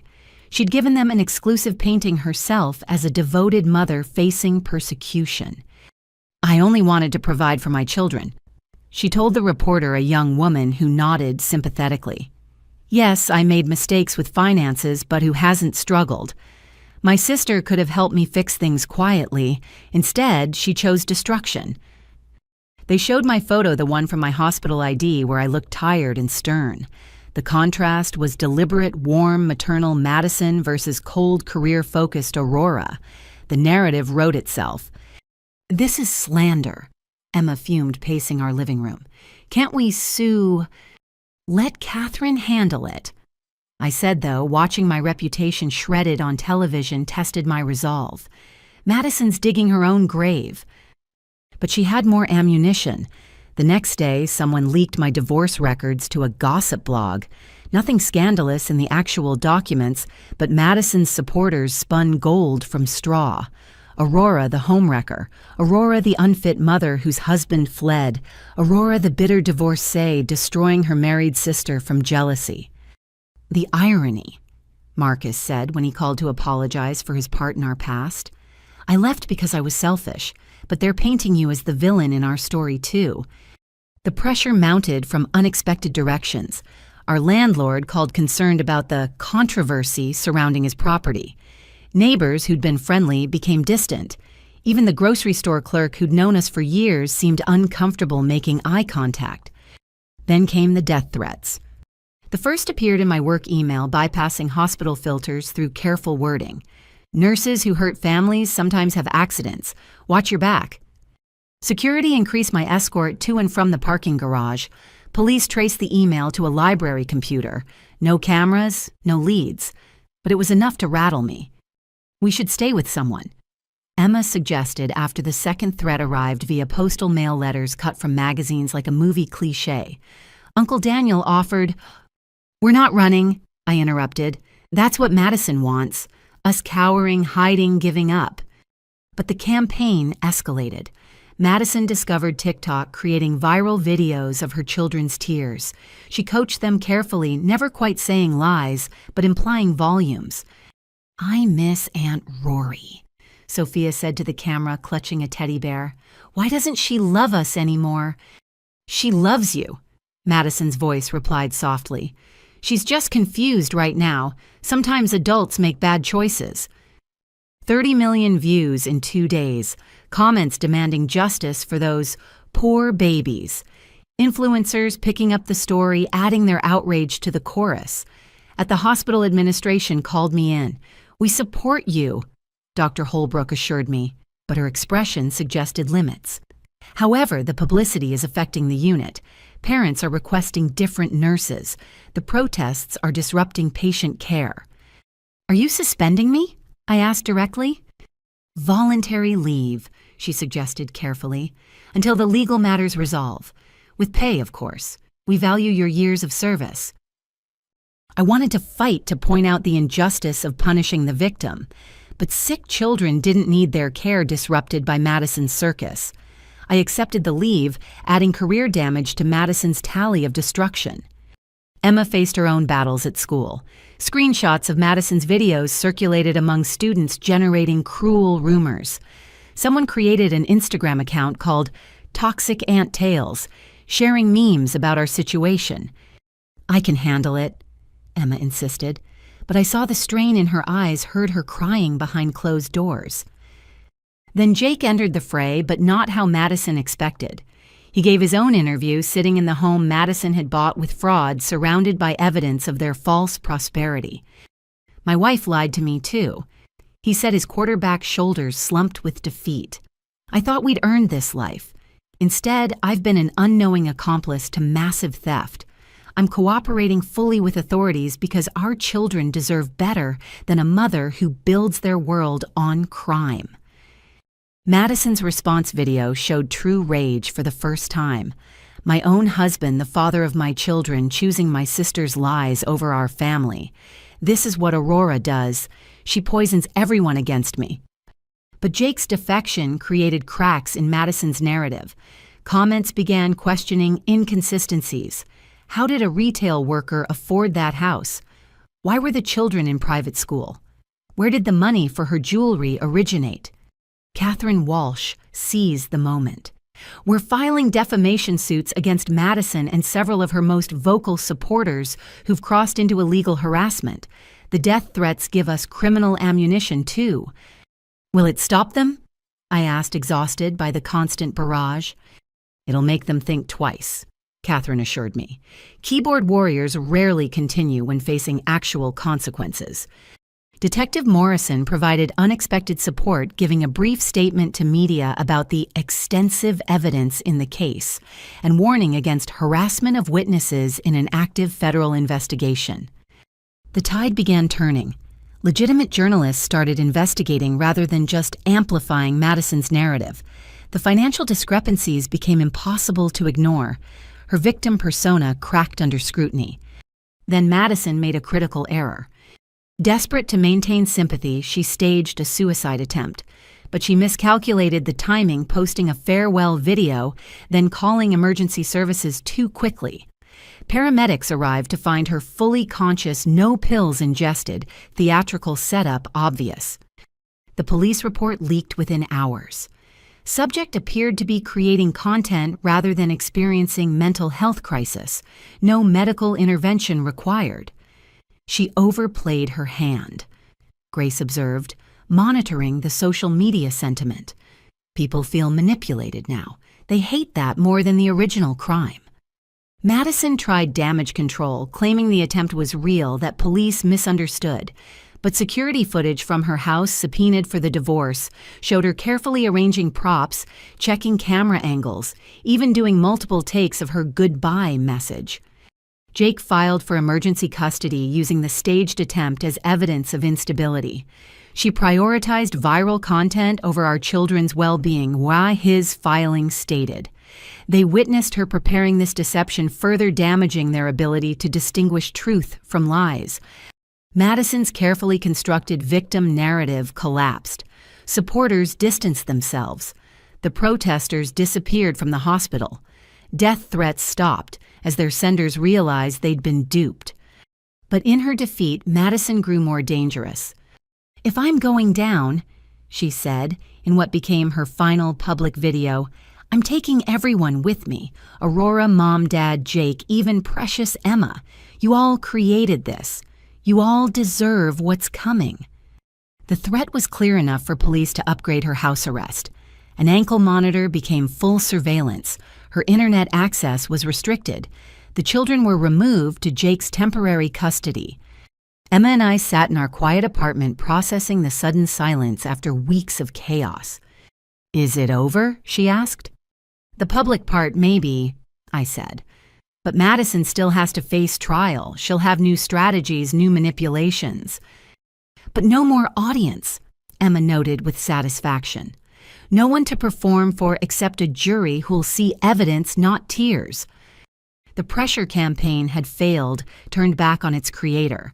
Madison learned too late that public sympathy was like fire warming when controlled, devastating when it turned. She'd lit the match herself, never expecting to be consumed by her own flames. As we prepared for bed, normalcy felt foreign after weeks under siege. Tomorrow I'd return to work, reputation battered but intact. Emma would face her classmates with evidence of her aunt's deception. We'd rebuild what Madison tried to destroy. "Mom," Emma said quietly, I know this is awful, but watching Madison's campaign fail was kind of satisfying. Does that make me a bad person? No, I assured her. It makes you human.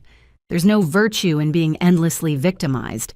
Sometimes watching a manipulator face consequences is the only justice we get. Madison had deployed every weapon in her arsenal: tears, children public sympathy, even death threats by proxy. But truth has a peculiar resilience. It bends under assault, but rarely breaks. And when the attack ends, truth springs back, often striking the attacker with accumulated force. Tomorrow would bring new challenges, but tonight, for the first time in weeks, we slept without checking locks, without fearing what fresh assault morning would bring. Madison's war on truth had ended the only way it could, with truth winning and the liar exposed.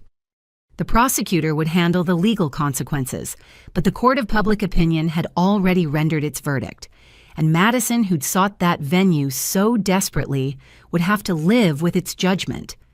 Catherine Walsh's office felt different that morning. The defensive posture of previous weeks had transformed into strategic offense. She spread new documents across her conference table with the satisfaction of a general planning victory. Madison's staged suicide attempt was the gift we needed, she announced.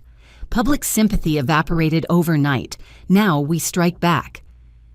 The countersuit paperwork was impressive defamation, intentional infliction of emotional distress, harassment, and more.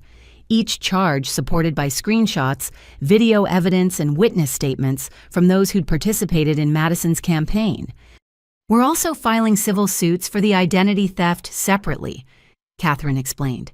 Criminal conviction is one thing, but civil judgments ensure financial restitution. Every asset in her name becomes recoverable. What assets? I asked. Everything she has was bought with stolen money. Exactly. Catherine smiled. The house car's jewelry, even the furniture, all purchased with fraudulent funds, all subject to seizure. Your sister will lose everything.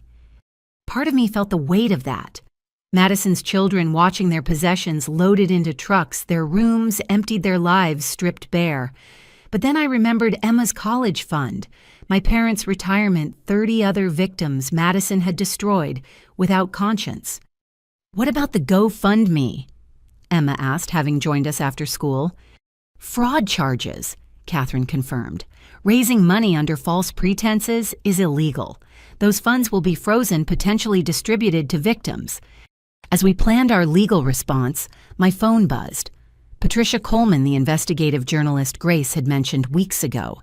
She'd been quietly researching Madison's history, and her findings were explosive. Can we meet? Patricia asked. I've uncovered pattern behavior going back to high school. Your sister's been running cons since she was 16. We met at a quiet cafe downtown. Patricia, a woman in her 40s with sharp eyes and careful note-taking habits, had compiled a devastating portfolio. Your sister started with lunch money theft in sophomore year. She began showing yearbook photos, claimed kids gave her money for fundraisers that didn't exist, small amounts, but it established the pattern. Page after page revealed Madison's evolution from petty theft to sophisticated fraud. College roommates missing rent money, employers discovering register shortages during her shifts, a church youth group whose camping fund mysteriously vanished. No one pressed charges, Patricia explained. She was young, Pretty cried convincingly. People blamed themselves for misplacing money or miscounting. Classic manipulation tactics. This goes back 24 years. I calculated, stunned by the timeline. At least, Patricia confirmed. I'm writing a long-form piece about family fraud and how criminals exploit trust. Your sister is the perfect case study. Would you cooperate? I looked at Emma, who nodded firmly. Do it, she said. People need to know how these criminals operate. Maybe it'll save someone else. We spent 3 hours with Patricia providing context and documentation. Her article would be thorough, factual, and devastating to any remaining supporters Madison might have. Meanwhile, Jake's custody filing progressed rapidly. He'd hired an aggressive family lawyer who presented Madison's crimes as child endangerment. She involved minor children in fraudulent schemes. The filing read, taught them to lie to authorities, use them as props in manipulation campaigns, and expose them to criminal liability. Madison's response came through her lawyer, Vincent Crawley. She demanded supervised visitation, claiming Jake was poisoning the children against her. But the judge, reviewing evidence of her staged suicide attempt and public threats, denied even that. The respondent has demonstrated willingness to use her children for public manipulation, the ruling stated. Until psychiatric evaluation confirms fitness, no contact is permitted. Madison's isolation was complete. No children to use as shields, no public platform for performance, no family members still buying her lies, just an ankle monitor and mounting legal consequences. But she had one last card to play. Dr. Patricia Holbrook called me back to work early, her voice tense. "Aurora, we've received a complaint filed with the nursing board. Your sister is claiming professional misconduct, saying you accessed her medical records illegally." "That's absurd," I protested. "I've never looked at her records." "I know," Patricia assured me, "but we have to investigate. It's a serious accusation that could affect your license." Madison's final attack, trying to destroy my career permanently. Even facing decades in prison, she couldn't resist one more attempt at destruction. Catherine Walsh took this new threat seriously. She's trying to create leverage for plea bargaining. If she can threaten your nursing license, she might think you'll drop charges. "Can she succeed?" Emma asked, worry clear in her voice. "No," Catherine said firmly, "but we need to be proactive. I'm filing ethics complaints against her lawyer for facilitating false accusations, and we're adding malicious prosecution to our civil suits."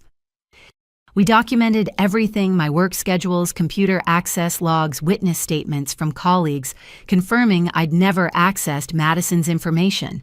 The hospital's IT department ran forensic analysis, proving no improper record access. Within days, Madison's complaint was dismissed as baseless. But the investigation revealed something unexpected. Madison had accessed my medical records repeatedly using information stolen from my insurance cards. HIPAA violations, Catherine noted with satisfaction. Federal crime, add it to the pile. Patricia Coleman's article published that weekend. The sister who stole everything, a 20-year trail of family fraud, appeared in a major national magazine accompanied by documentation and victim interviews. The piece was surgical in its dissection of Madison's methods, how she identified targets, exploited trust, escalated gradually. Experts in criminal psychology provided analysis of her sociopathic tendencies. Victims shared their stories, many speaking publicly for the first time. She destroyed my credit before I turned 21, one former roommate revealed. But I was too embarrassed to report it. Who admits their friends stole from them? The article's impact was immediate. Madison's remaining supporters vanished. Past victims contacted authorities, adding their cases to the growing pile. Law enforcement in 3 states opened investigations based on Patricia's research. But the most powerful section was Emma's contribution. My daughter had written a sidebar about growing up with a criminal aunt, watching her mother work exhausting shifts while Madison flaunted stolen wealth. "She gave me expensive gifts," Emma wrote, "but they were bought with my future. Every designer purse represented textbooks I couldn't afford. Every piece of jewelry was cast from my mother's exhaustion. I'm selling them all and donating the proceeds to identity theft victims. I want nothing built on lies." Madison's lawyer requested an emergency meeting. Vincent Crawley, stripped of his usual arrogance, looked defeated. "My client wishes to negotiate a plea agreement," he said carefully. "Full confession in exchange for reduced sentencing." "No deals," Catherine responded immediately. "She goes to trial, faces every charge, serves maximum time." "Be reasonable," Crawley pressed. "She's pregnant, has young children." "Whose lives she destroyed," I interrupted. "Madison made her choices. Now she faces consequences." Crawley left frustrated, but Madison wasn't done. That night, violating her internet restrictions, she managed one final social media post through a contraband phone. "My family celebrates while I suffer. Remember this face, Aurora Mitchell. Remember what you've done. Prison won't hold me forever, and I have nothing but time to plan. The threat was explicit enough for immediate action. Police raided her house arrest, finding the hidden phone and evidence she'd been planning escape despite the ankle monitor. Her house arrest was revoked, and Madison went directly to county jail to await trial. The photos of her arrest showed no tears, no performance, just cold fury as officers led her away in handcuffs, her stolen home dark behind her. The woman who'd played victim so convincingly finally looked like what she was, a criminal facing justice. "It's really over," Emma said as we watched the news coverage. "She can't hurt anyone else." "The criminal part is over," I corrected. "Now comes healing, for us, for her children, for everyone she damaged." Jake brought Aiden and Sophia to visit us that weekend. The children, confused and hurting, needed to understand their aunt wasn't the enemy their mother had painted. "Your mom is sick," I explained carefully. "Not physically, but in how she thinks about right and wrong. She loves you, but she made bad choices that hurt people." "Will she come back?" Sophia asked, clutching the teddy bear from Madison's viral videos.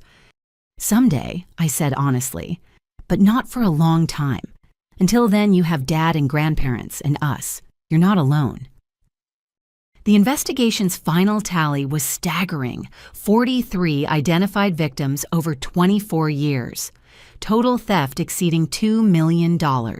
Federal and state charges numbering in the hundreds. Madison faced the possibility of dying in prison. But there was restitution, too. Assets seized from the house sale would repay some victims. The frozen offshore accounts once released would help others. Insurance would cover portions of the loss. Not everything could be recovered, but justice would try.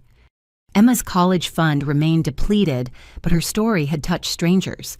A GoFundMe organized by Patricia Coleman's readers raised $30,000 for her education.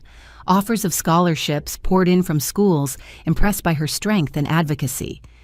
"See," I told her as acceptance letters arrived, "Madison couldn't steal your future. She just changed its path." My parents, broken but rebuilding, sold their compromised house to downsize. The proceeds would sustain them modestly through retirement. Not the golden years they'd planned, but enough to survive with dignity. As for me, I returned to work with full support from administration. The children in my ward didn't care about viral videos or family drama. They needed a nurse who showed up, who cared, who helped them heal. I could still be that person despite Madison's attempts to destroy me. The night before Madison's trial was scheduled to begin, I sat with Emma looking through old photo albums. Pictures of two sisters growing up together, birthday parties and Christmas mornings, first days of school and family vacations. Somewhere in those images, Madison had been real. The laughing girl who'd held my hand during thunderstorms had existed before transforming into the woman who'd tried to destroy me. "Do you miss her?" Emma asked. "The sister she used to be?" "Every day," I admitted. "But I can't save someone who doesn't want saving. I can only protect others from what she became." Madison had launched her war with manipulation, and tears wielded public sympathy like a weapon sent flying monkeys to attack on her behalf. But truth had fought back with evidence and exposure, with journalism and justice, with the simple power of facts over fiction. Tomorrow, a jury would begin hearing those facts. Madison would sit in defendant's chair she'd earned through decades of choices. No amount of tears would wash away forged signatures. No performance would eclipse documented theft. The counterattack was complete. Madison's weapons had been turned against her, her strategies exposed and dismantled. All that remained was watching justice take its course, and beginning the long work of rebuilding what one sister's greed had tried to destroy. The afternoon sun cast long shadows through the stained glass windows of St. Mary's Episcopal Church, the same sanctuary where Madison and I had been baptized, confirmed, and where we'd mourned our grandmother together 5 years ago. Today we gathered for the annual memorial service, but the family that filled the pews bore little resemblance to the united front of years past. I sat with Emma in our usual spot, third row left, watching relatives file in with the awkwardness of people choosing sides in a civil war. Aunt Margaret, our father's eldest sister and unofficial family matriarch at 78, commanded the front row, with the authority of someone who'd buried a husband and 2 children, yet remained unbroken. Madison arrived flanked by 2 correctional officers, her ankle monitor visible beneath the hem of a modest black dress that bore no resemblance to her former designer wardrobe. The Orange County Jail jumpsuit had been replaced for the occasion, but shackles remained on her wrists. Vincent Crawley followed, looking uncomfortable in the sacred space. The defendant has the right to attend family religious services, he'd argued to the judge, and surprisingly won. But the victory felt hollow as Madison sat isolated, even her children absent by court order. The whispers started immediately. Cousin Patricia, who'd supported me throughout, sat pointedly on our side, but Uncle Jeffrey and his family filled the pews behind Madison, their loyalty purchased by years of small loans and favors she'd provided with stolen funds. The middle section held the undecided, though still processing, Patricia Coleman's devastating article. Father Michael, who'd known our family for 3 decades, began the service with careful neutrality, but tension crackled through the sanctuary like electricity before a storm. When he called for us to share memories of Grandma Eleanor, the service took an unexpected turn. Aunt Margaret stood first, her cane steady against the marble floor. Eleanor was my best friend for 50 years. She valued truth above all else. She'd be heartbroken to see what's become of this family. Her eyes found Madison directly. She'd be especially devastated to know her granddaughter stole from her while she lay dying. "How dare you?" Madison shot up, officers restraining her. "I took care of Grandma when none of you visited. Where were you during her final months?" "Working," Margaret replied coolly, "because some of us earn our money honestly." The sanctuary erupted. Uncle Jeffrey stood to defend Madison, claiming the charges were exaggerated. Cousin Patricia countered with her own story of Madison borrowing $5,000 for a fake emergency. Other relatives chose sides, years of buried resentment surfacing. Enough. My father's principal voice cut through the chaos.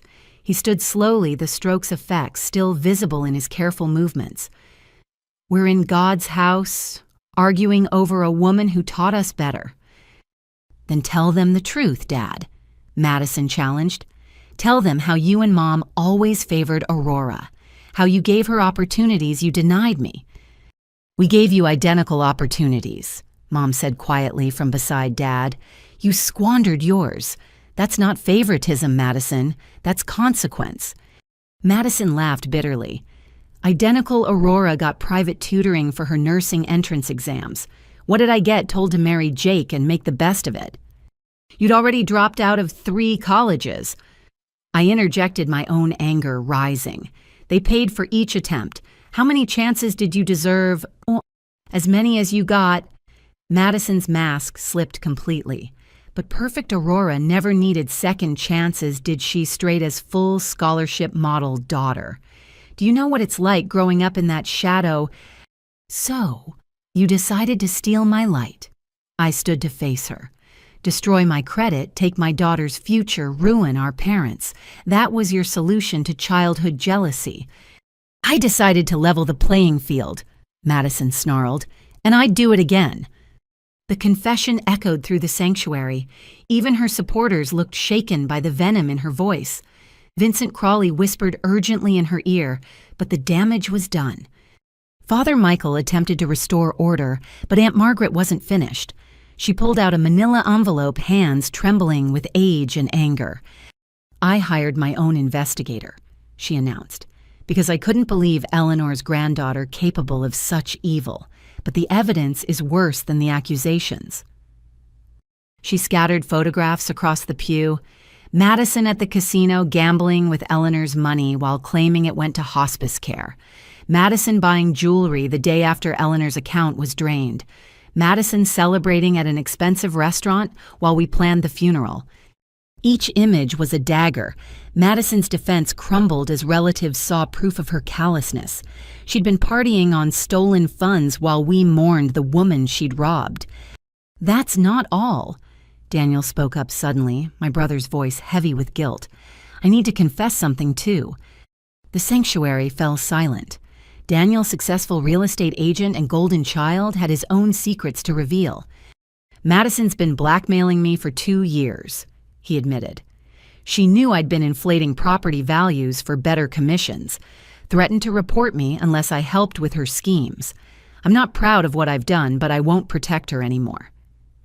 The revelation sent fresh shockwaves through the family. Madison's reach extended further than anyone imagined. She'd corrupted our brother, turned him into an unwitting accomplice through extortion. "You sanctimonious hypocrites," Madison spat. "Daniel's been committing real estate fraud for years. Dad took bribes to change grades when he was principal. Mom had an affair with the dental hygienist in '95. Aurora had an abortion in college that she never told Marcus about. You all have secrets. You're all liars." The accusations flew like shrapnel, some clearly fabricated, others touching nerves that suggested grains of truth. But her desperation to wound everyone revealed the depths of her moral bankruptcy. "The difference," I said clearly, "is that our mistakes didn't destroy other people's lives. We didn't build our existence on theft and lies. Didn't you—" Madison turned on me with predator's eyes. "What about Emma's father? Does she know why Marcus really left? Does she know about the night you—" "Stop," Marcus's voice commanded from the back of the church. No one had seen him enter. "Madison, you're about to lie about something I was present for. I left because I was selfish and immature. Aurora never gave me reason. Don't weaponize my failures against her." His unexpected defense silenced Madison momentarily. Emma looked at her father with surprise and something like gratitude. Even now, years after abandoning us, he wouldn't let Madison rewrite history. "None of this matters," Aunt Margaret declared. "Eleanor is dead. Madison stole from her, and dozens of others. The law will handle the rest. But this family—" She gestured around the sanctuary. "This family died the day we started enabling a criminal instead of loving a sister." She walked out cane, clicking against stone with finality. Others followed, choosing sides with their feet. Madison's supporters dwindled to Uncle Jeffrey, and a few others, mostly those who'd benefited from her stolen largesse. "I hope you're happy," Madison said to me as officers prepared to return her to custody. "You've destroyed everything Grandma Eleanor built. This family will never recover." "You destroyed it," I replied quietly. "With every forged signature, every stolen dollar, every manipulative lie. I just stopped letting you hide behind family loyalty." Father Michael concluded the service with a prayer for healing that felt hollow. How could words bridge chasms carved by decades of deception? How could faith restore trust betrayed so thoroughly? Outside, the family clustered in angry knots. Accusations flew about who knew what when who'd enabled Madison who'd failed to act. The memorial service meant to honor Eleanor had become the funeral for family unity.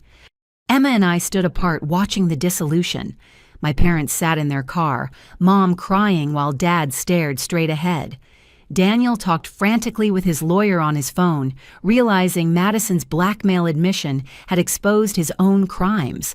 Relatives who'd shared holidays for 50 years now couldn't share the same parking lot. "This is what she wanted," Emma observed. "If she couldn't have the family's love, she'd ensure no one did." The insight was heartbreaking in its accuracy. Madison's final act of destruction ensuring that even behind bars, her poison would continue spreading through family bonds. Patricia approached us carefully. "I'm sorry it came to this," she said. "But maybe honesty, even painful honesty, is better than living lies." "Maybe," I agreed, though. Watching my family shatter made the philosophy hard to embrace. As we drove home, Emma asked the question I'd been dreading. "Are we going to be okay? Our family—" "We'll be different," I admitted. "Smaller, maybe, but the relatives who truly matter will find their way back. The others were only held by Madison's manipulation anyway. That evening, Aunt Margaret called. "I'm changing my will," she announced. "Madison's children will need support with their mother in prison, but I won't have their inheritance filtered through criminals. I'm establishing a trust with you as executor. Will you accept?" The responsibility felt heavy but necessary. "I will." "Good. Eleanor would approve. She always said you had steel beneath the kindness. Madison mistook that kindness for weakness, her greatest error." As night fell, I reflected on the day's devastation. Madison had arrived at the memorial in shackles, but managed to chain the entire family to her chaos. Her accusations, whether true or fabricated, had planted seeds of doubt that would grow for years. But there was liberation in the destruction, too. Secrets exposed couldn't be weaponized. Enablers revealed couldn't continue their protection. The family that emerged from Madison's trial by fire would be scarred but honest. Daniel called near midnight. "I'm turning myself in tomorrow," he said quietly. "Coming clean about the real estate fraud. Madison's blackmail defense might minimize my sentence." "I'm proud of you," I told my brother, meaning it. "Truth is the only way forward." "Think the family will survive?" he asked. "Parts of it," I said. "The parts worth saving. Madison had shattered our family like a brick through stained glass, but sometimes broken pieces, when reassembled, create new patterns, different from the original, perhaps even stronger for having been tested.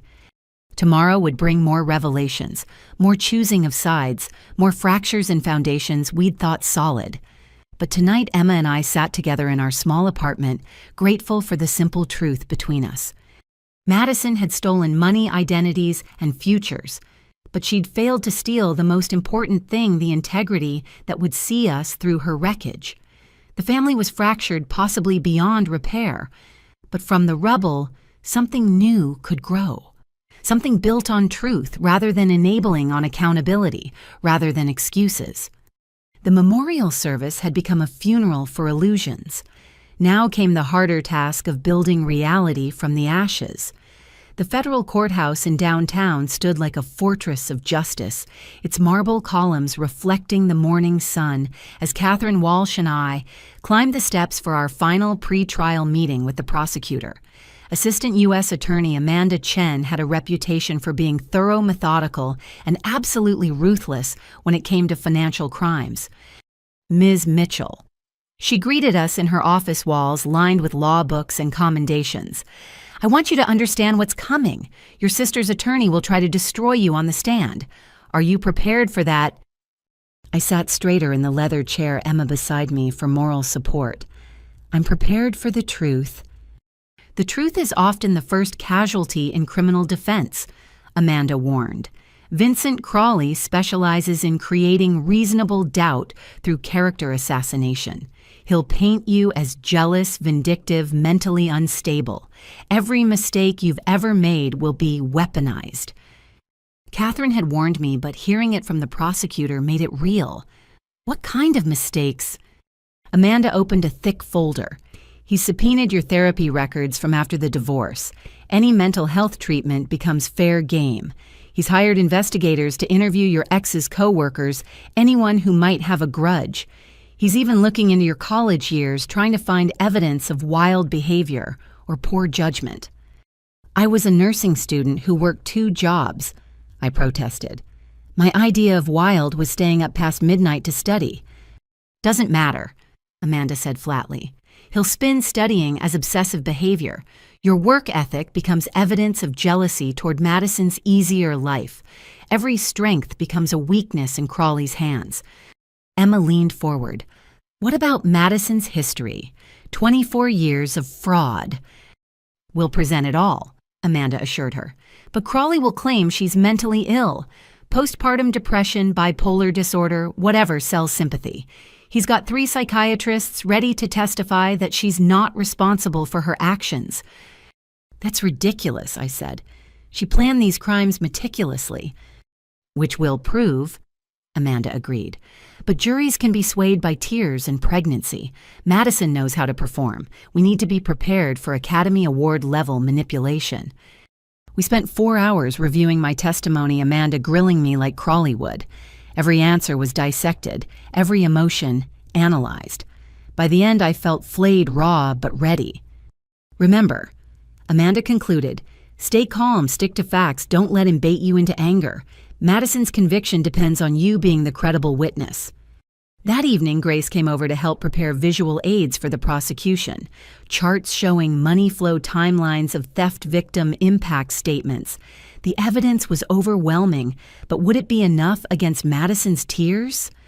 I've testified in dozens of fraud cases, Grace assured me.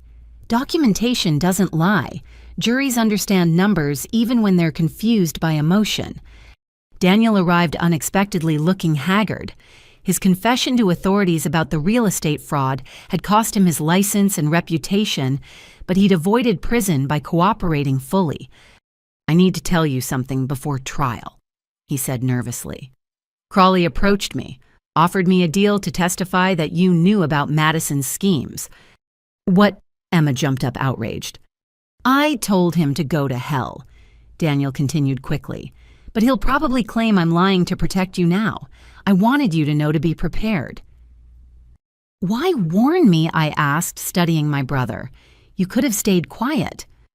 Because I'm done with secrets, Daniel said simply. Madison corrupted me with blackmail, but I let her. I was weak, greedy, willing to bend rules. But I won't lie in court. Not for her, not for anyone. His warning proved valuable. The next day, Crawley filed a motion claiming I was the real mastermind, using Madison as a scapegoat. The theory was laughable but required response. Amanda crafted a devastating rebuttal using Madison's own words from jail calls where she'd bragged about her schemes to other inmates. Madison's mental health evaluation came back and Crawley immediately moved to seal it. But Amanda got a copy through discovery. The court-appointed psychiatrist's conclusion was damning.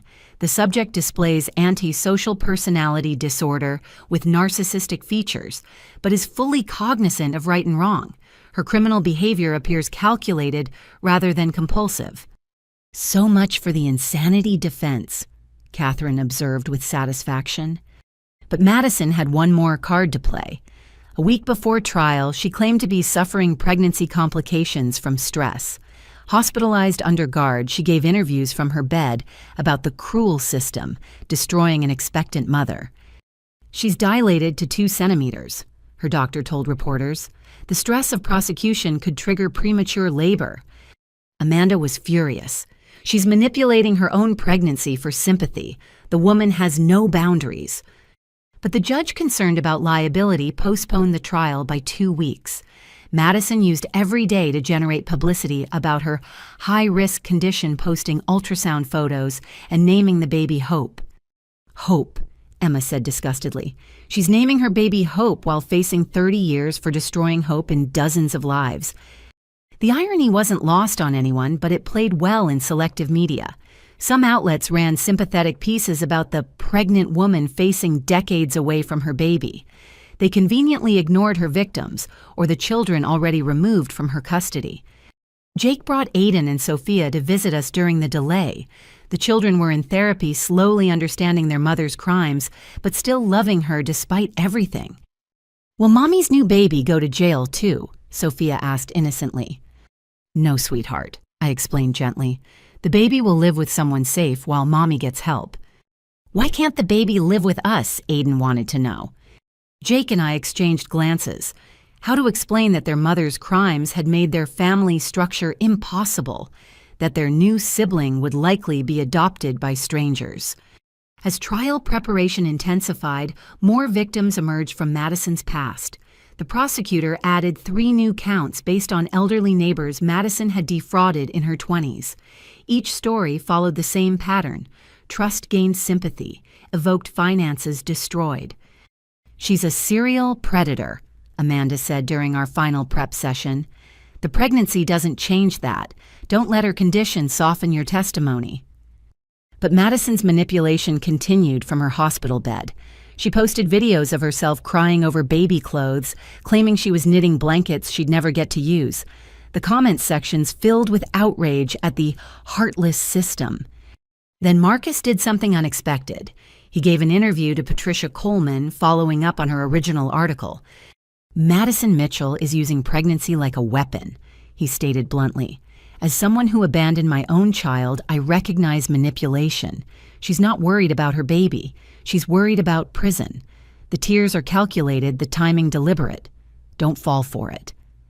His words carried weight precisely because of his own failures. Who better to recognize parental manipulation than someone who'd committed it himself? Vincent Crawley requested another meeting, this time offering a plea deal. Madison would plead guilty to reduce charges in exchange for 10 years instead of 30. "No deal," I said before Amanda could speak. "She serves the full time." "That's not your decision," Crawley snapped. "But my testimony is," I replied, "and I'll make sure the jury knows every single victim, every stolen dollar, every destroyed life. Your client made her choices. Now she faces consequences." Madison went into labor the night before jury selection. The timing felt too convenient, but babies follow their own schedules. She delivered a healthy girl, immediately posting photos from the delivery room. "Meet Hope Eleanor Mitchell." Her caption read, "Born into a world that wants to punish her mother for trying to provide. Pray she knows love despite the cruelty surrounding her arrival. Eleanor. She'd named the baby after the grandmother she'd robbed while dying. The audacity took my breath away." "She's trying to humanize herself," Amanda explained. "Make the jury see a new mother instead of a career criminal. We counter with facts, not emotion." The final witness list was extensive. 43 victims ready to testify, financial experts to explain the sophisticated nature of the fraud, psychologists to counter the mental illness defense, and me, the star witness whose testimony would tie it all together. "Are you ready?" Catherine asked the night before trial. I thought about Madison holding baby Hope, using an innocent child as a prop in her continued manipulation, about my parents facing poverty, about Emma's stolen college fund, about 30 other people whose lives she'd casually destroyed for designer handbags and granite countertops. "I'm ready," I said with certainty. The courthouse media circus had grown. Protesters with "Justice for Madison" signs faced off against victim advocates. Camera crews lined up for the trial of the century, sister versus sister, in a battle over identity, money, and betrayal. Emma would attend every day, taking notes for the book she'd decided to write about our experience. "Someone needs to document the truth," she'd said, "before Hollywood turns it into entertainment." As I laid out my clothes for the first day of testimony, I thought about the journey from that first foreclosure notice to tomorrow's opening statements. Madison had stolen my identity, but I'd found my voice. She'd taken my money, but I'd discovered my strength. She'd tried to destroy my life, but had only revealed its foundation. Tomorrow, 12 strangers would begin hearing evidence in United States versus Madison Mitchell.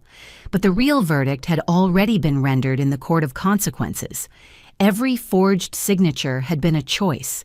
Every stolen dollar, a decision. Every victim, a deliberate selection. Madison could manipulate public opinion, generate sympathy, even use her newborn as a shield.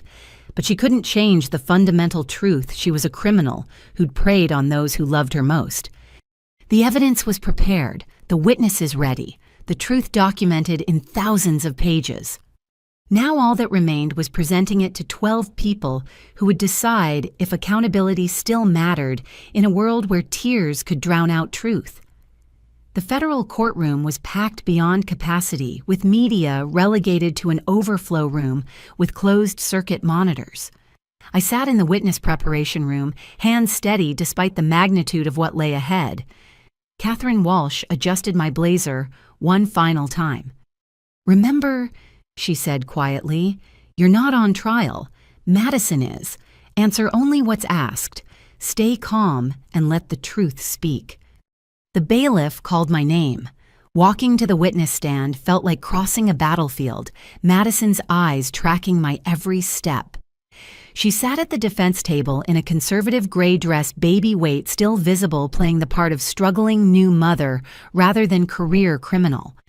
After being sworn in, prosecutor Amanda Chen approached with quiet authority. Ms. Mitchell, please tell the jury when you first discovered your identity had been stolen. I recounted the foreclosure notice, my voice gaining strength as I spoke. The jury of 7 women and 5 men listened intently, some taking notes. Madison's expression remained carefully neutral, but her hands clenched in her lap. Did you give your sister permission to use your identity? Amanda asked. Never, not for any purpose. Did you know she had been intercepting your mail? Not until the bank showed me 14 months of documents I'd never seen. Amanda methodically walked through each piece of evidence: forged signatures displayed on screens, bank surveillance footage of Madison impersonating me, the paper trail of destruction spanning years. Then came Vincent Crawley's cross-examination. Ms. Mitchell, he began with theatrical concern. Isn't it true you've been in therapy since your divorce? Yes, processing abandonment and single parenthood seemed healthy. And during these therapy sessions, did you discuss feelings of resentment toward your sister's seemingly easier life? I discussed many things with my therapist, I replied evenly, none of which justified identity theft. Crawley's strategy became clear immediately. Paint me as unstable, jealous, vindictive. He questioned my work schedule, implying neglect of Emma. He highlighted every loan I'd given Madison, suggesting complicity. He even brought up college parties from 20 years ago. So, you admit to using a fake ID to enter bars while underage, he pressed. When I was 19, yes, I acknowledged. Like many college students in 2003. So, you understand using false identification for personal benefit? Amanda objected before I could answer. Relevance, Your Honor. Sustained, Judge Harrison ruled. Mr. Crawley 19th century college behavior has no bearing on 21st century federal fraud. But Crawley had made his point. If I'd bent rules once, why not again? The jury might wonder what else I was capable of. Madison took the stand on day 3, and her performance was masterful. Tears fell at precisely the right moments. Her voice broke, describing her children's needs. She cradled photos of baby Hope while testifying the grieving mother separated from her newborn. I never meant to hurt Aurora, she sobbed. I was desperate postpartum, not thinking clearly. Jake's gambling had destroyed us, and I just needed temporary help. But you continued the fraud for over 3 years, Amanda pointed out on cross. I kept thinking I could fix it. Madison's tears increased. Every month I promised myself I'd come clean, pay it back. But then another crisis would hit. The children needed medical care. Jake would lose another job. I was drowning. She painted herself as a victim of circumstances driven to desperation by an unsupportive family, an absent husband. When asked about the grandmother's stolen funds, she claimed confusion from grief. I thought I was managing her estate properly. Maybe I made mistakes, but I loved Grandma Eleanor. I held her hand when she died while Aurora was working. The implication stung. I'd been saving lives in the pediatric ward while Madison robbed our dying grandmother, but she'd spun it as abandonment. Jake's testimony demolished her narrative. Looking haggard but determined, he laid out the truth about their finances. I haven't gambled since 2020, he stated firmly. Madison created that story to explain our sudden wealth. I thought her parents were helping us. Instead, she was stealing from everyone. Mr. Mitchell, Crawley attacked immediately. Isn't it true you're seeking sole custody of the children? Yes. So you have motive to lie about their mother.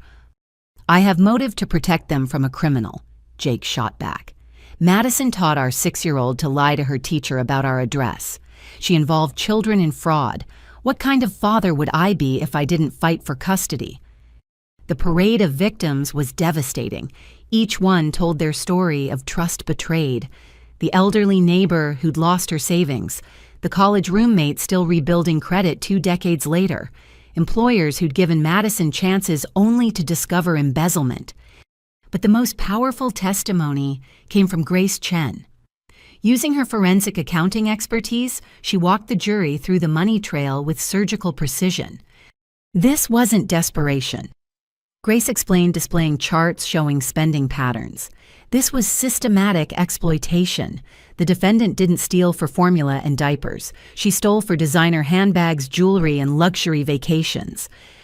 Objection, Crawley called. The witness is speculating about motive. I'm reporting documented purchases, Grace responded coolly. Exhibit 47 shows a $9,000 shopping spree at Nordstrom the same day the defendant claimed she couldn't afford her son's asthma medication. The evidence was damning. For every sob story Madison had crafted, Grace had receipts showing the truth.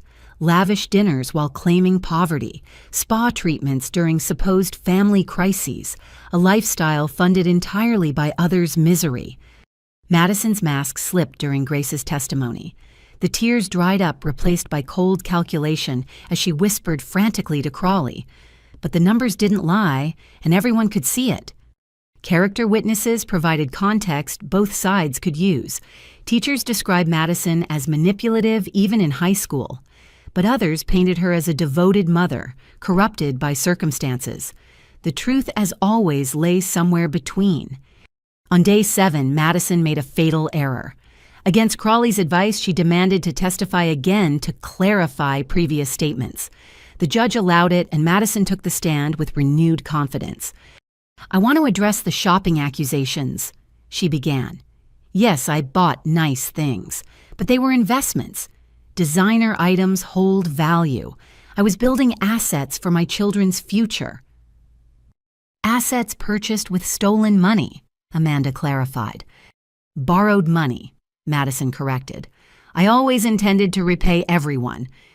Then why move funds offshore? Amanda pressed. Why purchase fake passports? Madison froze. This evidence hadn't been presented yet. Amanda had set a trap and Madison walked right in. I don't know what you mean, Madison stammered. Really? Amanda produced documents. These wire transfer records show systematic movement of stolen funds to Caribbean banks. These passport applications and false names for you and your children were found in your storage unit. The courtroom buzzed. Even Crawley looked shocked. Madison had been planning to flee with the children, abandoning Jake and taking whatever money remained. The devoted mother mask shattered completely. I was protecting my babies. Madison tried to recover. If Aurora succeeded in her vendetta, I needed options. Options to kidnap your children internationally. Amanda's voice was sharp. Options to continue your crime spree in countries without extradition. Objection, Crawley shouted, but the damage was done. Judge Harrison called a recess. In the hallway, Madison's few remaining supporters looked shaken. The image of a desperate mother had been replaced by that of a calculating criminal planning international flight. The defense's psychiatric witnesses tried to salvage Madison's image, testifying about postpartum depression and personality disorders. But on cross-examination, each admitted Madison knew right from wrong, understood consequences, and chose to continue anyway. My second round of testimony focused on impact. Emma sat in the gallery as I described working double shifts to replace stolen college funds, how my daughter had sold every gift from her aunt, unable to keep items bought with blood money. The dreams deferred, the trust destroyed, the family shattered. Has your sister shown remorse? Amanda asked. Only for being caught, I replied honestly. Every tear has been calculated for effect. Crawley's final cross was vicious. He accused me of jealousy, of manufacturing evidence, of destroying Madison out of spite. But I remained calm, answering each attack with simple truth. Mr. Crawley, I said during a particularly nasty implication, I don't need to manufacture anything. Your client documented her own crimes extensively. I just reported them. Closing arguments took most of day 9. Amanda methodically laid out 3 years of systematic fraud, dozens of victims, millions in stolen funds. She showed the jury Madison's own social media posts bragging about her lifestyle while claiming poverty. The defendant wants you to see a desperate mother, Amanda concluded. But desperation doesn't require designer handbags. Poverty doesn't fund luxury vacations. Mental illness doesn't explain offshore accounts and fake passports. Madison Mitchell is a career criminal who happened to give birth. Don't let reproduction excuse robbery. Crawley's closing was emotional, focusing on Madison's children, her struggles, the new baby who needed her mother. He painted me as the real villain, a jealous sister who chose prosecution over compassion. Aurora Mitchell could have helped her sister, he pleaded. Instead, she chose vengeance. Now 3 innocent children face growing up without their mother. Where's the justice in that? But the jury had seen the evidence. 24 years of theft couldn't be washed away by tears or baby photos. Madison had choices at every turn and consistently chose crime. During jury deliberation, Madison cornered me in the courthouse bathroom. "You've killed me," she hissed, her careful persona completely gone. "I hope you're happy. My children will hate you forever." "Your children will grow up with honest role models," I replied. "That's more than you offered them." "When I get out," Madison's voice dropped to a whisper, "I'm coming for you, for Emma, for everyone who betrayed me. Prison won't change that." Security intervened before she could say more, but the threat lingered. Even facing decades behind bars, Madison couldn't stop manipulating, threatening, scheming. It was who she was at the core. The jury returned after 6 hours. As the forewoman stood, Madison gripped the defense table, knuckles white. For the first time since this began, she looked genuinely afraid. On count 1, conspiracy to commit wire fraud, we find the defendant guilty. The litany continued through all 45 federal counts, guilty on every single charge. Madison swayed but didn't fall, her attorney steadying her. In the gallery, some wept while others nodded with grim satisfaction. Justice had spoken, not through tears or manipulation or performance, but through 12 citizens examining evidence and finding truth. Madison turned to look at me as court officers approached with shackles. The hatred in her eyes burned pure and undiluted, but beneath it, I saw something else, the recognition that her game was finally over. No more masks to wear, no more sympathy to exploit, no more identities to steal. Just a number in the federal system and decades to consider the choices that brought her there. The jury deliberation stretched into its second day, each hour feeling like a lifetime. I sat with Emma in the courthouse cafeteria, pushing food around our plates without appetite. Catherine Walsh checked her phone, constantly waiting for the call that would end this chapter of our lives. "What if they acquit her?" Emma asked quietly, voicing the fear I'd been suppressing. "They won't," I said with more confidence than I felt. "The evidence is overwhelming." But we'd all seen trials where obvious guilt met unexpected verdicts, where tears trumped truth and performance eclipsed proof. Madison had woven her web of sympathy, so carefully portrayed herself as the victim so convincingly. What if 12 strangers fell for the same manipulation that had fooled our family for years? At 2:15 p.m., Catherine's phone buzzed. "They're back." The walk to the courtroom felt endless.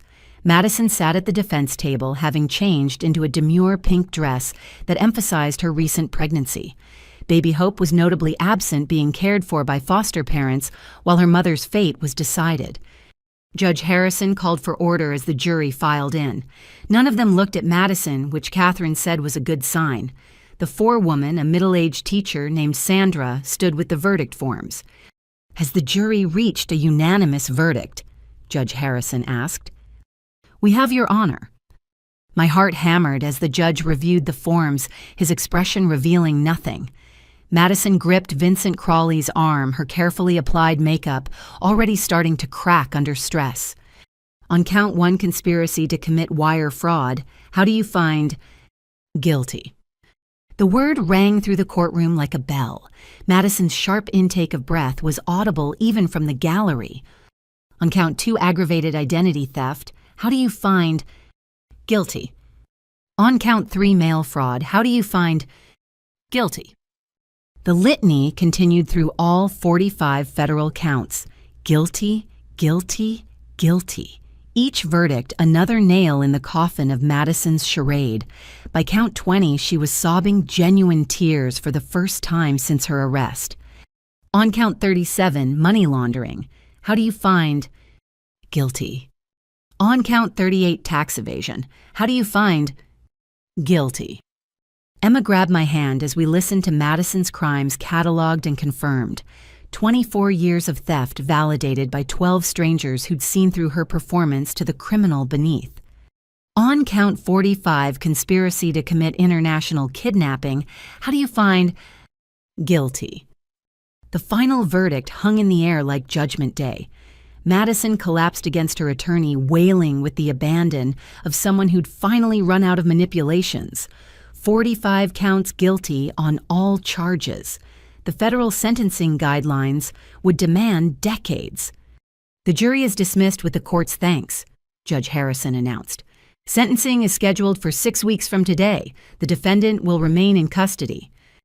"Your Honor," Crawley stood desperately. "My client has a newborn infant who needs her mother. We request continued release pending sentencing." "Denied." Judge Harrison's voice was firm. "The defendant has been convicted of planning international flight with fraudulent documents. She poses a clear flight risk." Court officers approached with shackles. Madison's sobs intensified, but she found energy for one last performance. "Aurora," she cried out as they cuffed her. "Please tell them I'm not a monster. You know me. You know I'm not evil." Every eye in the courtroom turned to me. This was Madison's final manipulation, forcing me to either condemn or comfort her publicly. Either response would haunt me. I stood slowly meeting my sister's desperate gaze. I knew Madison Mitchell once. She was my little sister who feared thunderstorms and loved butterfly gardens. That person died long before today. You, I addressed the stranger in shackles, are exactly what the jury determined. Guilty. Madison's face transformed from desperate hope to pure hatred. "You'll regret this," she screamed as officers dragged her toward the holding cells. "When I get out, you'll pay. Emma will pay. Everyone who betrayed me will pay." The threats echoed as the courtroom doors swung shut behind her. Judge Harrison noted them for the record, ensuring they'd be considered during sentencing. Madison had sealed her own fate with vindictive promises that proved rehabilitation was impossible. In the hallway, victims embraced and wept. 24 years of justice delayed had finally arrived. The elderly neighbor Madison had defrauded sobbed with relief, knowing restitution might restore some dignity to her final years. College roommates who'd blamed themselves for decades finally had validation. "We did it," Grace said, pulling Emma and me into a fierce hug. "She can't hurt anyone else." Jake approached hesitantly, his children nowhere in sight.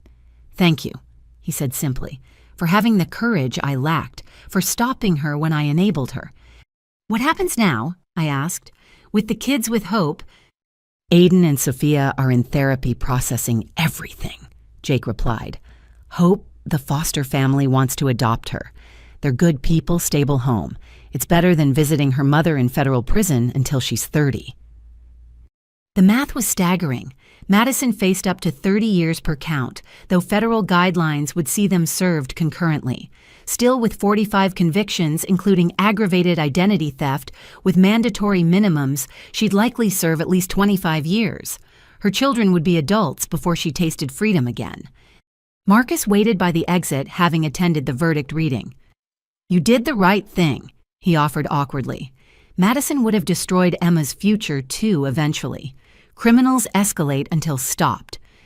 "Since when are you an expert on doing the right thing?" Emma challenged, but without her usual venom. "Since I failed at it so spectacularly," Marcus admitted. Watching this trial, seeing what real abandonment looks like, Madison abandoned every moral principle for money. I just abandoned my family for selfishness. Both wrong, but she dressed hers up as love. It was the most insight Marcus had shown in years. Emma seemed to consider his words before turning away, not forgiving, but perhaps understanding a fraction better. The media descended as we left the courthouse. Cameras flashed and microphones thrust forward, everyone wanting the sister's reaction to the verdict. Catherine had prepared a statement which I delivered with steady voice. Today, justice prevailed over manipulation. 24 years of victims finally have validation. My family can begin healing. Madison Mitchell made choices that destroyed lives and now faces appropriate consequences. We hope this case encourages other identity theft victims to come forward no matter who the perpetrator might be. Patricia Coleman waded past the media scrum, her follow-up article already forming. The foster family adopting hope, she said quietly. They want to meet you, to understand Madison's family, medical history, psychological factors that might affect the baby. Another responsibility I hadn't anticipated. Madison's crimes would ripple through generations, affecting even the innocent baby born into chaos. Hope would grow up knowing her biological mother as a cautionary tale, a federal inmate who'd stolen millions and destroyed dozens of lives. That evening, we held a quiet celebration at home. No champagne or parties, just pizza, and the profound relief of verdict confirmed. Emma worked on her college application's future restored by justice. My parents called voices mixing sadness with gratitude that the ordeal was ending. "Will you visit her?" Mom asked tentatively. "In prison?" "No," I answered without hesitation. Madison made her choices. She can serve her time without my witness. "She's still our daughter," Mom whispered. "Then you visit her," I replied gently but firmly. "But don't ask me to pretend family bonds excuse 45 felony convictions. That enabling ends now." Daniel came by bringing cookies from the bakery that had hired him after he lost his real estate license. "Honest work," he said with a self-deprecating smile. "Minimum wage, but no one can accuse me of fraud over chocolate chips." We sat together, 3 survivors of Madison's hurricane, finding new equilibrium in truth's aftermath. Daniel had lost his career but found integrity. Emma had lost her college fund but gained resilience. I'd lost a sister but discovered strength I never knew existed. "Think she'll appeal?" Emma asked, ever practical. "Certainly," Catherine had warned us, but appeals require new evidence or procedural errors. This trial was textbook clean. She'll serve her full sentence. The numbers remained staggering. 2.3 million stolen over 24 years. 43 direct victims identified. Countless secondary victims through damaged credit and destroyed trust. 3 children growing up without their mother. 1 baby who'd never know her biological family. But there was victory in those numbers too. Future victims protected from Madison's schemes. Restitution ordered from seized assets. Credit repair for those she'd damaged. Justice serving its purpose of consequence and deterrent. That night, I found myself looking through old photos again. Madison at 8, missing front teeth, grinning at the camera. Madison at 16, beautiful and already calculating behind bright eyes. Madison at 25, holding infant Aiden while wearing jewelry I now knew was bought with stolen funds. Stolen. Where had my sister gone? When had the laughing girl transformed into the criminal who'd threatened me, even as shackles bound her wrists?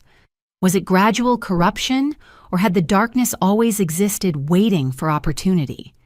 The questions had no answers. Psychology could explain antisocial personality disorder. Circumstances could contextualize choices. But nothing could bridge the gap between the sister I'd loved and the stranger who'd systematically destroyed me. Emma found me with the photos, mourning who she could have been, I corrected. Mourning the family we might have had if she'd chosen differently. "We have a family," Emma reminded me. "Smaller, scarred, but honest. That's worth more than Madison's illusions ever were." My daughter's wisdom continued to amaze me. At 16, she understood truths that had taken me 40 years to grasp.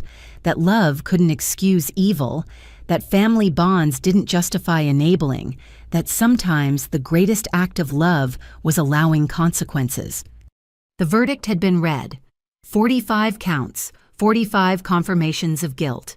Madison would trade designer clothes for prison orange marble countertops for steel bunks, stolen luxury for earned confinement.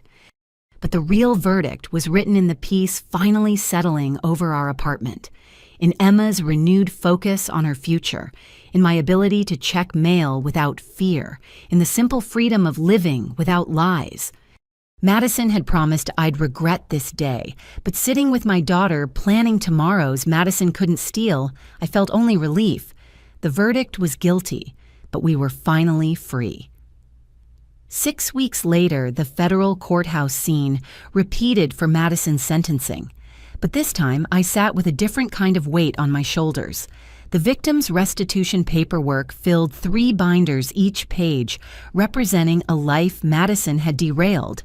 As the court's designated victim representative, I'd spent weeks documenting losses, gathering statements, and calculating the true cost of my sister's crimes. Judge Harrison reviewed the pre-sentencing report with grave attention. Madison sat shackled at the defense table, her designer clothes replaced by jail orange, her pregnancy glow faded to institutional pallor. Baby Hope was now 3 months old, thriving with her adoptive family who'd sent photos they thought Madison should see. She'd refused them. Before we proceed to sentencing, Judge Harrison announced, "I'll hear victim impact statements. Ms. Mitchell, as the representative, you may begin." I approached the podium with my prepared statement, but first looked directly at Madison. She met my gaze with defiance that couldn't quite mask the fear beneath. "Your Honor," I began, "I speak today for 43 direct victims who trusted Madison Mitchell with their friendship, employment, or family bonds. Collectively, we lost $2.3 million, but the financial theft pales compared to the emotional devastation." I read excerpts from victim statements. The elderly woman who now lived in subsidized housing after Madison drained her savings. The college student who couldn't graduate because ruined credit prevented loan approval. The small business owner who'd closed shop after Madison's embezzlement. Each story another weight on the scales of justice. "Madison Mitchell didn't just steal money," I continued. "She stole futures, dreams, and the ability to trust. She weaponized love, exploited kindness, and turned family bonds into opportunities for fraud. The only remorse she's shown is for being caught." Madison's attorney had coached her to appear contrite, but rage flickered across her features as I detailed her crime's impact.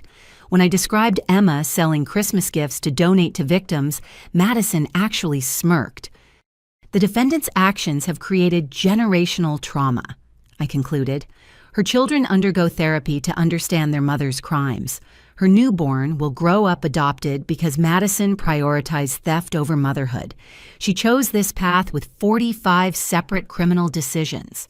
We asked the court to impose maximum sentencing to protect future victims from her predation."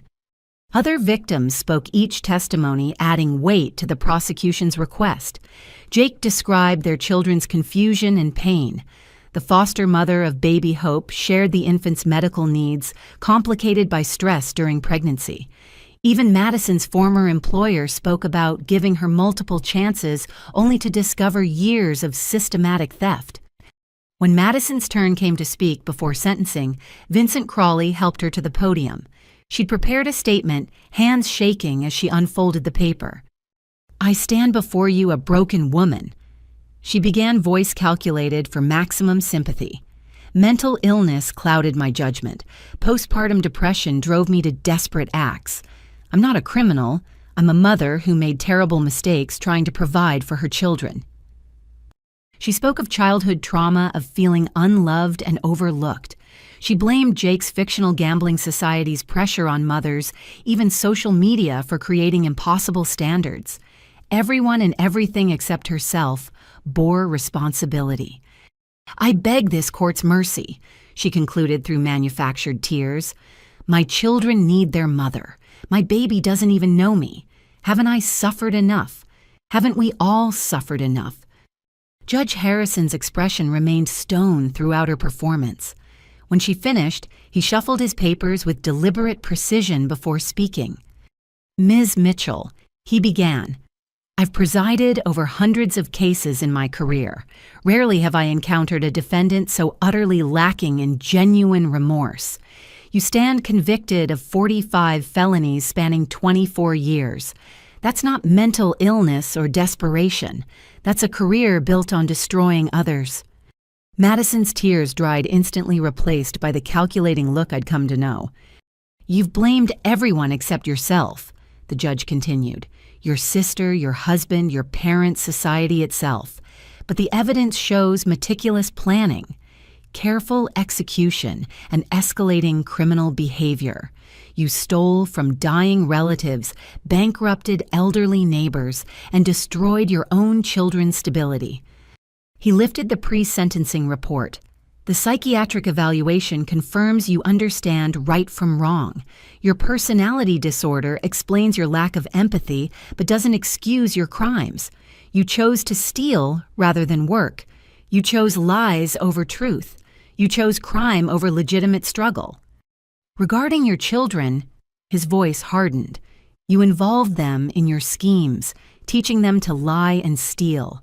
You plan to kidnap them internationally to avoid prosecution. You've shown yourself unfit as a parent through actions, not circumstances. Madison gripped the defense table, knuckles white, as Judge Harrison continued. I've considered the prosecution's request for maximum sentencing. I've reviewed the sentencing guidelines. I've weighed your lack of prior convictions against the scope and duration of your crimes. The courtroom held its breath. Madison Michelle Mitchell, you are hereby sentenced to 25 years in federal prison without possibility of parole. Additionally, you're ordered to pay full restitution of $2.3 million to your victims. Your parental rights are terminated for all minor children. Upon release, you'll serve 10 years probation with mandatory mental health treatment. Madison's scream pierced the courtroom. 25 years, you're stealing my life. My babies won't even know me. You stole 43 lives, Judge Harrison responded coldly. Your children are better off without your influence. This sentence reflects the severity of your crimes and protects society from your continued predation. I'll appeal, Madison shrieked as officers moved to escort her. This isn't over, Aurora. You did this. You destroyed everything. But her threats fell on deaf ears. The courtroom cleared as Madison was dragged away, her screams echoing down the corridor until a door slammed, cutting off the sound. 25 years of silence would follow. In the aftermath, victims hugged and cried. The sentence wouldn't restore their losses, but it provided justice and protection. Madison would be in her 60s upon release, her children grown with families of their own, her victims hopefully healed. It's really over, Emma said quietly beside me. The criminal part, I agreed. Now comes rebuilding. The rebuilding had already begun. The FBI had successfully frozen Madison's offshore accounts, recovering nearly $400,000 for victim restitution. The house sale would generate another $500,000. Not full restoration, but something. My parents had downsized to a small condo, their retirement modest but manageable.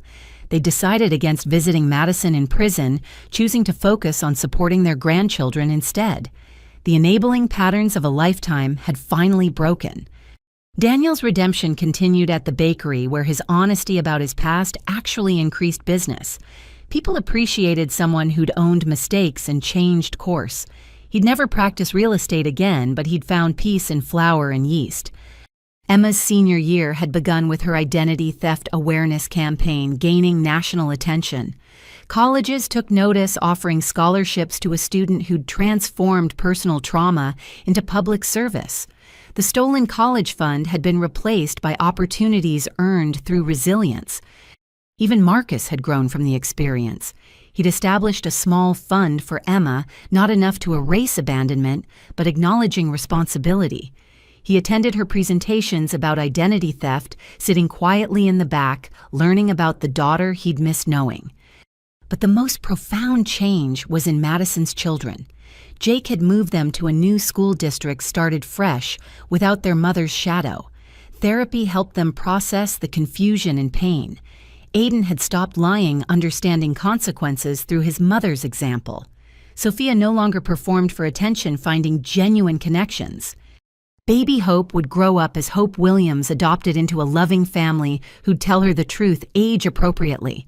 Her biological mother was sick in a way that made her hurt people. But Hope was loved, wanted, and would never doubt her worth, despite her origins. Catherine Walsh closed our legal relationship with satisfaction. "You did something most victims can't," she told me. "You stood up to family-endured public scrutiny and saw justice through. Madison counted on your kindness, preventing consequences. Your strength saved dozens of future victims." Patricia Coleman published her follow-up article about the sentencing, including resources for identity theft victims and family fraud survivors. The piece went viral, sparking conversations about enabling versus accountability, family loyalty versus justice. But life continued beyond Madison's crimes. I returned to full-time nursing, finding purpose in healing rather than legal battles. The children in my ward didn't care about viral videos or family drama. They needed competent, caring medical attention, which I could provide with renewed focus. One evening, while helping Emma with her college essays, she asked an unexpected question. "Do you think Madison was born evil, or did something make her that way?" I considered carefully. "I think she was born with challenges, personality disorders that made empathy difficult. But she chose how to handle those challenges. Every time she stole, she chose. Every lie was a decision. Maybe she couldn't feel guilt like others, but she understood consequences and decided they didn't apply to her." "So it was both," Emma concluded, "nature and nurture, but ultimately choice." "Ultimately choice," I agreed.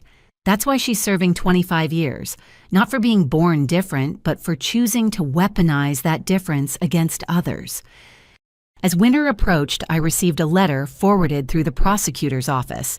Madison had written from federal prison, her handwriting still recognizable despite institutional pen and paper.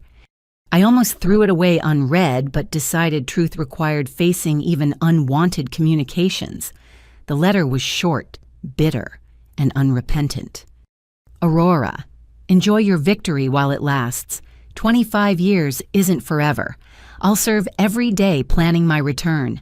You, Emma. Everyone who betrayed me will remember my name. Prison is just another place to learn new skills. See you in 2049. Madison." I shared the letter with authorities, who added it to her file as evidence of continued threat. Then I burned it, watching her poison turn to ash and drift away on evening wind. Madison could spend 25 years nursing hatred. I had better things to do with time. Emma graduated high school with honors, her essay about overcoming family fraud winning a national competition. She chose a college 3 states away, far from Madison's shadow, but close enough to visit. Her major, criminal justice, with a focus on victim advocacy. "I want to help people like us," she explained. "Families torn apart by crime, especially when the criminal is someone they loved. They need to know survival is possible." As I helped her pack for college, I found myself reflecting on the journey from that first foreclosure notice to this moment of triumph. Madison had tried to steal everything: money, identity, reputation, family, bonds. She'd succeeded in taking material things, but failed at destroying what mattered. We'd survived with integrity intact. We'd chosen justice over enabling. We'd rebuilt stronger foundations from honesty's rubble. Madison sat in federal prison, but we were truly free. The aftermath of her crimes would ripple for years. Credit reports to monitor therapy, to continue relationships, to rebuild. But we faced it without fear, knowing the predator was caged, and consequences had finally caught their architect. 25 years. Madison would miss her children's graduations, weddings, grandchildren. She'd traded family for fraud, love for luxury, connection for crime. The aftermath of those choices was a concrete cell, and decades to consider what she'd thrown away. But for her victims, aftermath meant healing. It meant Emma heading to college on scholarships earned through strength. It meant my parents finding peace in truth. It meant sleep without fear and mail without terror. Madison had promised to see us in 2049. By then, Emma would be 41 with a career and family of her own. I'd be approaching 70, hopefully surrounded by grandchildren who'd never know their great-aunt's poison. Madison would emerge to a world that had moved on without her, where her threats held no power, and her manipulations found no purchase. The aftermath wasn't just survival, it was triumph over someone who'd tried to destroy us. Madison had stolen money and identities, but she'd failed to steal our humanity. In the end, that made all the difference. 1 year after Madison's sentencing, I stood in the living room of a house I'd never imagined owning.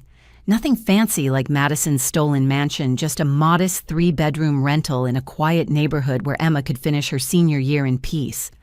The insurance settlement from the identity theft claim, combined with partial restitution from Madison's seized assets, had given us this fresh start. Emma burst through the door, acceptance letter in hand. "I got into Georgetown," she announced, joy radiating from every word. "Full scholarship for their criminal justice program." I pulled her into a fierce hug, tears flowing freely. The college fund Madison had stolen had been replaced by something better. Emma's own determination transforming tragedy into triumph. "There's more," Emma said, pulling back with sparkling eyes. "They want me to speak at freshman orientation about overcoming adversity.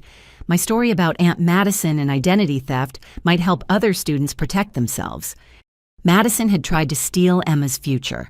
Instead, she'd inadvertently created a powerful advocate who'd spend her career protecting others from similar crimes.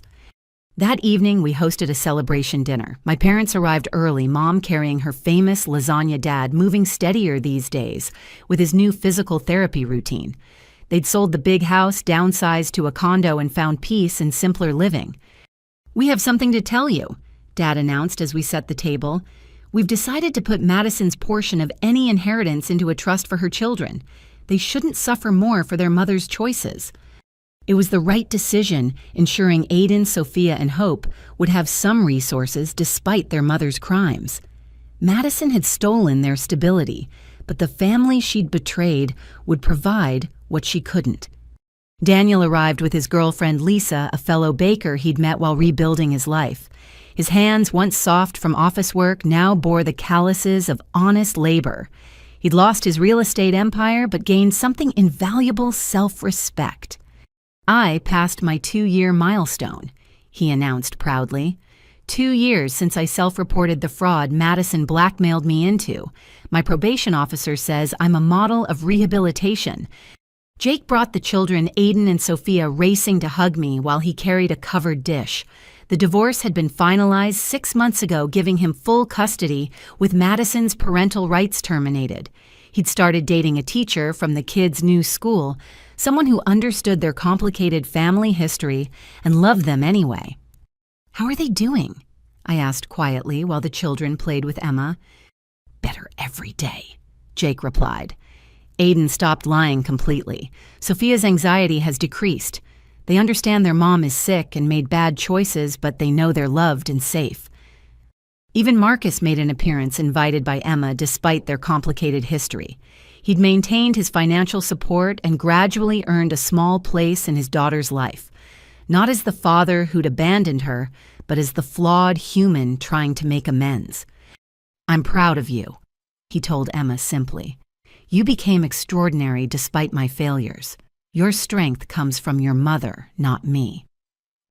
"It comes from me," Emma corrected with quiet confidence. "Mom gave me the foundation, but I chose what to build on it." Grace arrived last, carrying a cake decorated with Georgetown's colors. Her forensic accounting work on Madison's case had earned national recognition, leading to a promotion and speaking engagements about financial fraud detection. "I have news too," she announced. "The FBI wants me to consult on a task force targeting family-based financial crimes. Your sister's case has become a textbook study in how predators exploit family bonds." As we gathered around the table, I looked at each face. These people had stood by me through Madison's campaign of destruction. They'd testified in court, endured public scrutiny, and chosen justice over comfortable lies. We'd emerged scarred but stronger, a family forged in truth rather than blood. "Before we eat," I said, raising my glass of sparkling cider, "I want to share something. The prosecutor's office called today. They've recovered another $200,000 from Madison's hidden accounts. It'll be distributed among her victims next month. Cheers erupted around the table. Every dollar returned meant someone's life partially restored, credit rebuilt, dreams revived. Madison had stolen millions, but justice was clawing back whatever it could find. There's also this, I continued, pulling out an envelope. A letter from Hope's adoptive family. They want to establish contact, let her know her biological family when she's older. They're asking if we'd be willing to be part of her life. The table fell silent, processing this unexpected development. Baby Hope, now toddling and talking, would grow up knowing her mother's crimes, but also knowing she had biological family who'd chosen justice over enabling. Of course we should, Emma said firmly. Hope is innocent. She deserves to know she comes from more than just Madison's darkness. Agreement rippled around the table. Hope would have adoptive parents who loved her, but also aunts, uncles, cousins, and grandparents who'd ensure she understood her full story. Madison's final victim would become our collective responsibility to nurture. As dinner progressed, conversation flowed naturally. No longer dominated by Madison's latest crisis or manipulation, we talked about futures rather than past wounds. Emma's college plans, Daniel's bakery expansion, Jake's children thriving in their new stability. Even Marcus shared his work establishing programs for absent fathers seeking reconnection. You know what I don't miss, Mom said suddenly during dessert? The anxiety, never knowing what crisis Madison would create next. What lie we'd have to navigate. This peace, even bought with such pain, is worth everything. Dad nodded, squeezing her hand. We enabled her for too long, thinking we were helping. Aurora, you saved us all by refusing to continue the pattern. Even Madison, in a way. Prison might be the only thing that stops her from escalating to worse crimes. Or it might teach her new ones. Daniel pointed out, remembering Madison's threatening letter. Then we'll be ready, I said simply. She'll serve her 25 years while we live our lives. If she emerges still vengeful, she'll find us stronger, wiser, and surrounded by truth instead of secrets. After dinner, as everyone helped clear dishes and pack leftovers, Aunt Margaret called. At 80 now, she'd become even more formidable, managing the family trust with iron determination. I wanted you to know, she said, her voice strong despite the years. I've revised the trust. Madison's children will receive their shares at 25, old enough to resist any manipulation if their mother tries to resurface. And Aurora, I've named you executor. You've proven you'll protect the vulnerable even against family. Another responsibility, but one I'd accept gladly. Madison had taught us all that family bonds could be weaponized. Now we'd ensure future generations had protection built into their inheritance. As the evening wound down, people began leaving with hugs and promises to gather again soon. Jake loaded sleeping children into his car. Daniel and Lisa headed to their late shift at the bakery.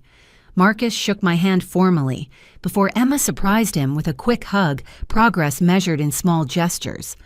Soon just Emma and I remained sitting on our small porch, watching stars appear.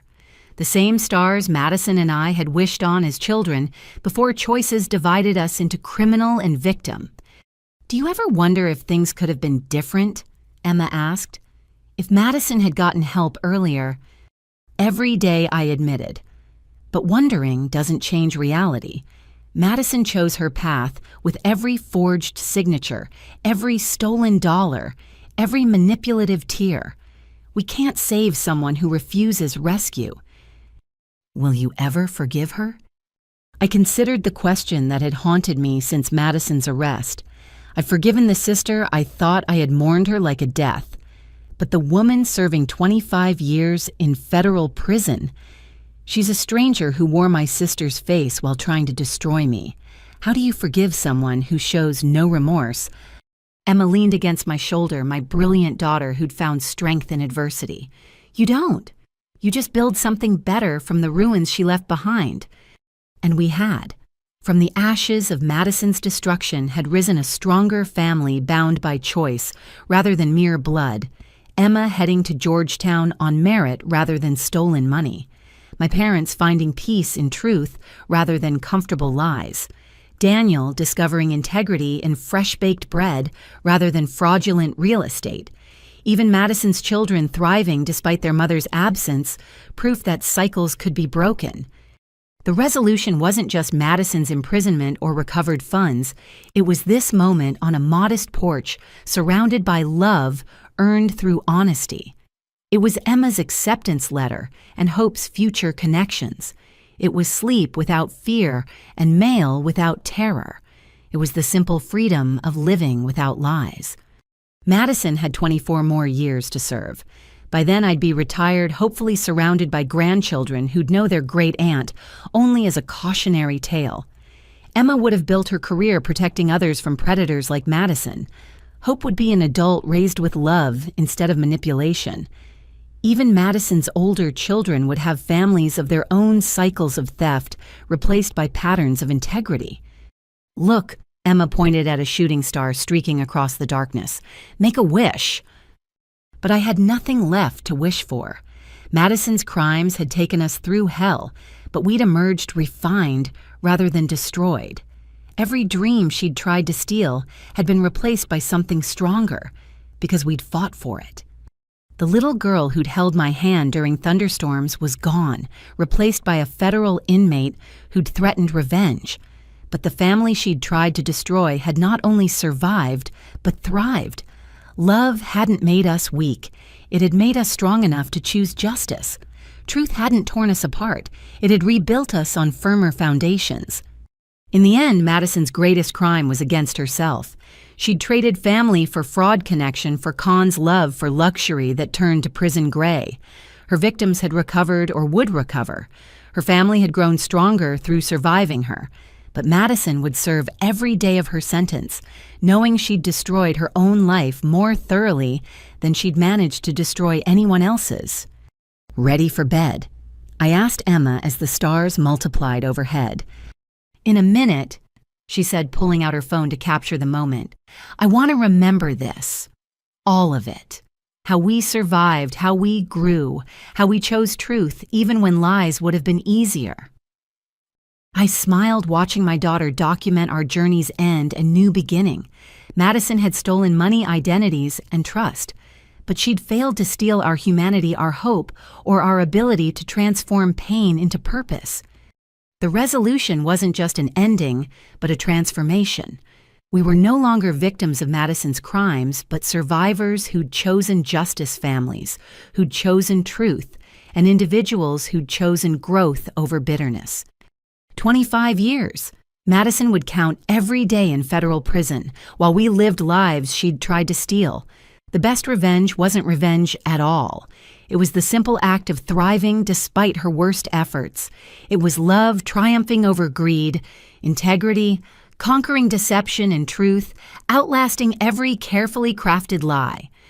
Tomorrow would bring new challenges, new opportunities, new reasons to be grateful we'd chosen the hard path of justice over the easy road of enabling. But tonight, sitting under stars with my daughter, surrounded by the peace Madison's absence created, I knew we'd already won everything that mattered. The story that began with a foreclosure notice I'd never signed had ended with a future Madison couldn't steal. And that was the greatest resolution of all. If you've made it this far, you've witnessed the devastating impact of family fraud and the courage required to stand against it. Have you or someone you know faced betrayal from within your own family? How did you find the strength to choose justice over blood bonds? Share your thoughts in the comments below. Your story might be the beacon of hope someone else needs to hear. If this story resonated with you, please like this video and subscribe to our channel for more powerful narratives about overcoming life's most challenging betrayals. Share this with someone who needs to know they're not alone in facing family deception. Remember, choosing truth isn't betrayal. It's the highest form of love. Sometimes protecting family means protecting them from themselves. Thank you for joining me on this journey. May you always have the courage to stand for what's right, even when it costs everything you thought you had. Stay strong, stay honest, and remember, integrity is the one thing no one can steal from you.